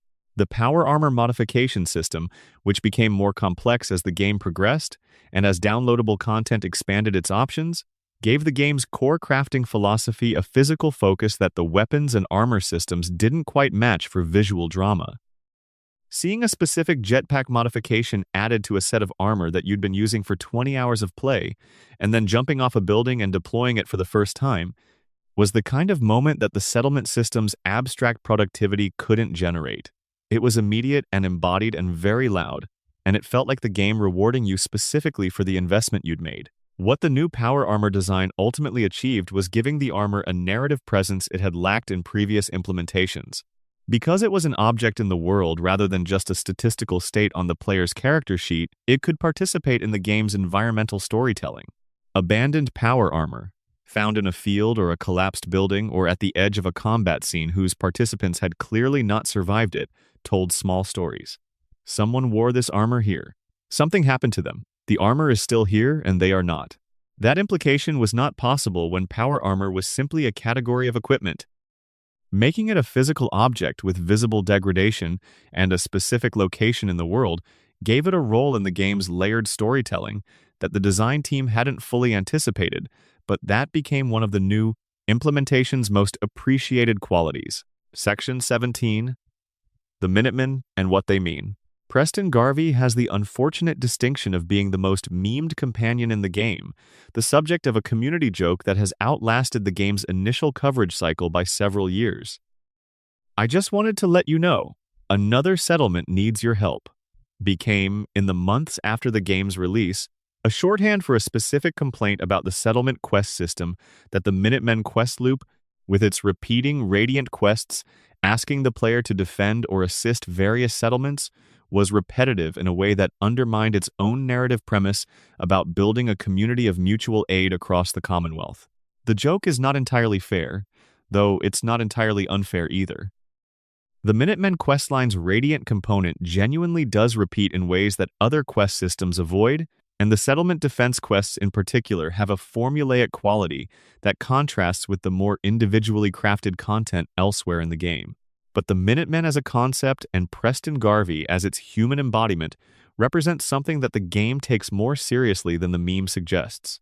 The Minutemen are explicitly modeled on the historical colonial militia, the Minutemen of the American Revolution, who were supposed to be ready to fight at a minute's notice. The connection is thematic as much as nominal. The historical Minutemen were not a standing army. They were civilians who maintained military readiness in their own communities and who could be called upon when their communities needed defense. The post-apocalyptic Minutemen are built on the same principle: voluntary members of a mutual defense network, responsible for their own communities first and for the network second. The ideology embedded in the faction is one of local community self-determination, rather than either authoritarian control or anarchic isolation. Preston Garvey's backstory, having survived the destruction of the Minutemen at Quincy, where the organization's leadership made decisions that left most members to be killed by raiders, and having spent years carrying the organization's flag without any other living members, gives his quiet desperation about the sole survivor's willingness to help a specific weight. He has been alone with this responsibility for years. He has tried to rebuild multiple times without success. He has not stopped trying. The thing that the meme misses is that the reason Preston keeps telling you about settlements that need help is that he has spent years being the only person willing to show up for them, and he cannot quite believe that someone is finally there to share the weight. The Minutemen ending, in which the player uses their leadership of the organization to assault and destroy the Institute from below rather than from within, is the closest the game comes to a conventional heroic narrative resolution. The alliance you build, the settlements you've protected, the people you've connected into a functioning network becomes the literal instrument of the game's climax. What you did in the side quests, what you built in the settlements, matters in a mechanical and narrative sense that the other faction endings don't quite achieve in the same way. The Minutemen ending requires investment in the settlement network that the other faction endings do not, and it rewards that investment by making it central to the resolution rather than incidental to it. That design choice reflects something genuine about what the Minutemen were meant to represent in the game's thematic architecture. If the Institute represents pure technological progress without ethical constraint, and the Brotherhood represents the authoritarian control of dangerous capability, and the Railroad represents the liberation of a specific oppressed group, then the Minutemen represent something more diffuse and harder to summarize, but ultimately more aligned with the game's setting. The slow, unglamorous work of rebuilding community in the wake of catastrophic failure, one settlement at a time, by showing up when people need you and continuing to show up even when showing up is all you can do. Another settlement needs your help. It was never the joke the community made it into. It was the whole point. If you're still listening, if the Commonwealth has carried you through these hours in the way we hoped it would, drop a comment with where you're waking up tomorrow and subscribe so you're here for the next one. There's so much more world to walk through together. Section 18. Small details, big world, the quieter craft of the Commonwealth. There is a category of Fallout 4 detail that doesn't fit neatly into any larger section because it belongs to the accumulation of small choices that, taken together, distinguish a world that feels inhabited from one that merely looks populated. These details are the ones that players often notice without consciously registering them. The craft that sits just below the surface of deliberate attention and works on the experience from there. The way that the game handles time of day across the Commonwealth is one of these. The lighting system shifts with genuine subtlety through the 24-hour cycle, and different locations at different hours offer slightly different readings of the same geography. Diamond City at mid-morning has a commercial energy to it. Vendors calling out, settlers moving between locations, the general hum of a place that is open for business. Diamond City at 3 in the morning is a different thing, quieter, with the ambient sounds of sleeping rather than waking, the guards on their posts and the rest of the population somewhere inside, and a quality of stillness that feels like the place resting rather than the place paused. The designers built these distinctions into the schedule of every NPC and into the behavior of the lighting system, and the result is a world that breathes across time in a way that many open-world games don't attempt. The dog companions in the game, and Dogmeat is the most obviously beloved, have animation work that sits in the upper range of what the game systems can produce for non-player characters. Dogmeat runs ahead and sniffs at things. Dogmeat sits down and waits with visible impatience when you stop moving for an extended period. Dogmeat responds to being looked at directly with the particular alert readiness of a dog who suspects that whatever you're thinking about involves them. The motion capture for Dogmeat was performed using actual dogs on a tracking setup, and the quality of that performance is visible in the final result. The animations carry the specific logic of how dogs actually move and carry their weight, rather than a generalized approximation of animal movement. The settlers who inhabit Diamond City have individual schedules that mean they appear in different parts of the settlement at different hours, pursuing different activities. Watching the game for long enough in Diamond City reveals a community that has a routine, that has regular social interactions, that has an internal social texture that exceeds what any single quest or conversation would reveal. Players who spent extended time in Diamond City sitting on benches, standing near vendors, listening to the ambient conversation sometimes discovered small stories playing out between NPCs that had no quest flag attached to them, that were just the texture of the place being allowed to be a place. The weather system, which cycles through clear skies and overcast and rain, and the specific horror of radiation storms that paint the sky an unsettling color and drive NPCs to seek shelter, adds another layer of temporal variety to the experience of the Commonwealth. Radiation storms are a memorable aesthetic choice. The amber light they cast over everything, the way the Geiger counter on the Pip-Boy begins clicking with increased urgency, the retreat of sensible people to any available shelter. The storms are also a mechanical reminder that the Commonwealth's atmosphere is not fully recovered, that the sky itself is still carrying the consequences of what happened in 2077. The bookshelves and containers distributed throughout the Commonwealth's interiors were populated by hand. Each item placed in each location was a choice made by a designer, and the choices were often guided by what that space's narrative suggested about the people who had occupied it. A book about nuclear physics in the office of someone whose terminal entries suggest they worked in weapons research is not random. A child's toy under a bed in a house whose other details suggest the child didn't survive is not random. The randomness in the loot system applies to many things in the Commonwealth, but the deliberate environmental placement of specific objects in specific locations was a handcrafted process that the scale of the world makes easy to underestimate. The Pip-Boy itself, the wrist-mounted personal information management device that serves as the game's menu, map, inventory, and radio interface, has a design that was iterated on extensively before reaching its final form. The physical device was produced as a collector's item for the game's special edition, a fully wearable prop that could hold a smartphone and run a companion app.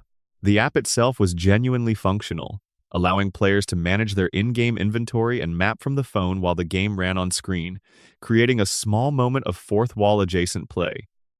The attention given to making the Pip-Boy a physical object that existed beyond the game was consistent with Bethesda's understanding that the objects players spend the most time looking at deserve the most investment. The loading screens, which in Bethesda games serve as brief teaching moments, contain information at the edge of the game's mechanical detail that rewards careful reading.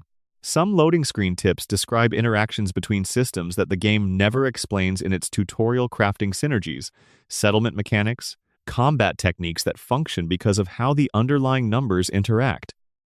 Others describe lore details that don't appear prominently in quests or dialogue, pieces of the Commonwealth's history that exist in the loading screen text and in the game's books and in terminal entries but that are not flagged or highlighted by any quest system. The loading screens, in other words, are part of the game's environmental storytelling in a form that is easy to take for granted and that rewards the kind of patient, unfocused attention that Fallout 4 offers more than most games do. That patience, the willingness to sit with the world and let it offer you things at its own pace, rather than demanding that it produce rewards on your schedule, is perhaps the most appropriate mode for experiencing Fallout 4, and it's the mode that the game's atmospheric design most clearly encourages. The Commonwealth will give you action when you want action. It will give you narrative when you look for narrative. But what it gives most generously to the player who slows down and pays attention is simply the feeling of being somewhere, of being in a place that extends in every direction beyond what any single visit could contain, populated by systems and stories and small human traces that exceed the capacity of any summary to capture. That's what you spent all those hours inside. Not just a game, a place. And, like all places worth knowing, it reveals itself differently every time you return. The Commonwealth does not end when you close the game. It sits there in the save file, holding everything you did in it, waiting with the particular patience of a world that has already waited 200 years for someone to care about it. What you built in Sanctuary Hills is still standing. The companion you left at the Red Rocket is still there. The terminal entry you read in some collapsed office at midnight about a person you'll never meet whose ordinary hopes ended on an ordinary Tuesday is still in the game's memory of that room. Take that with you, Wanderer. It was worth every hour. The game's title screen, a single image of the player character standing before a ruined overpass while the skyline of Boston burns amber against a bruised sky, says everything about what Fallout 4 understood itself to be. Not a game about the apocalypse. A game about standing in the middle of the aftermath and choosing to take one more step. 7 years of work by just over 100 people condensed into a single image of a single figure, alone against an enormous landscape, facing forward. That image was the first thing millions of players saw when they launched the game. It was the right image. It told them exactly what kind of world they were walking into, and it told them, without saying a word, that walking into it was the whole point.